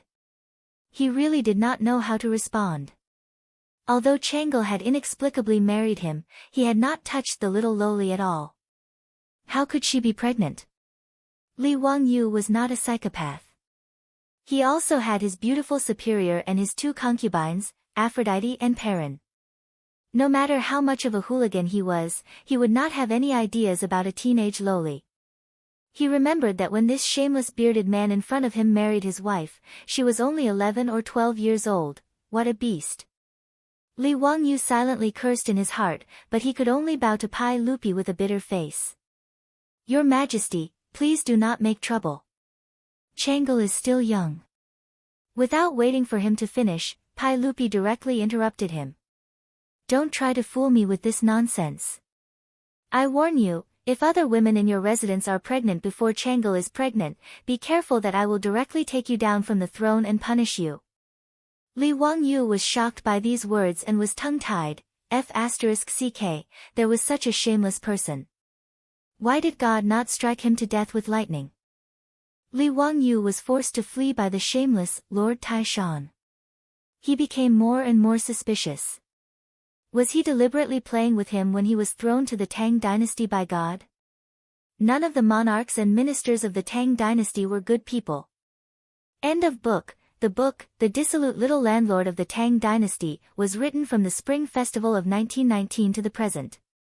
It had been almost 2 years and more than 2 million words. He was very reluctant to end it, but people always had to bow to reality. His grades were poor, and he wanted to end it several times. At the 800th chapter, he was almost ready to end it, but he was still reluctant and continued with gritted teeth. But even if he was unwilling, there was still a time to say goodbye. He finished it very hastily. He wrote at most half of the plot in the outline plan, but he really could not persist. He did not update for 2 days before finishing the book. After hesitating again and again, he could only apologize to those who had always supported Lao Long, tidying up his mood and summing up his experience. He hoped that the next book would be a good result. The new book is a reborn urban novel. It will be signed and released soon. Those who like Lao Long's books can come and read it at that time. That's it. Everyone, goodbye.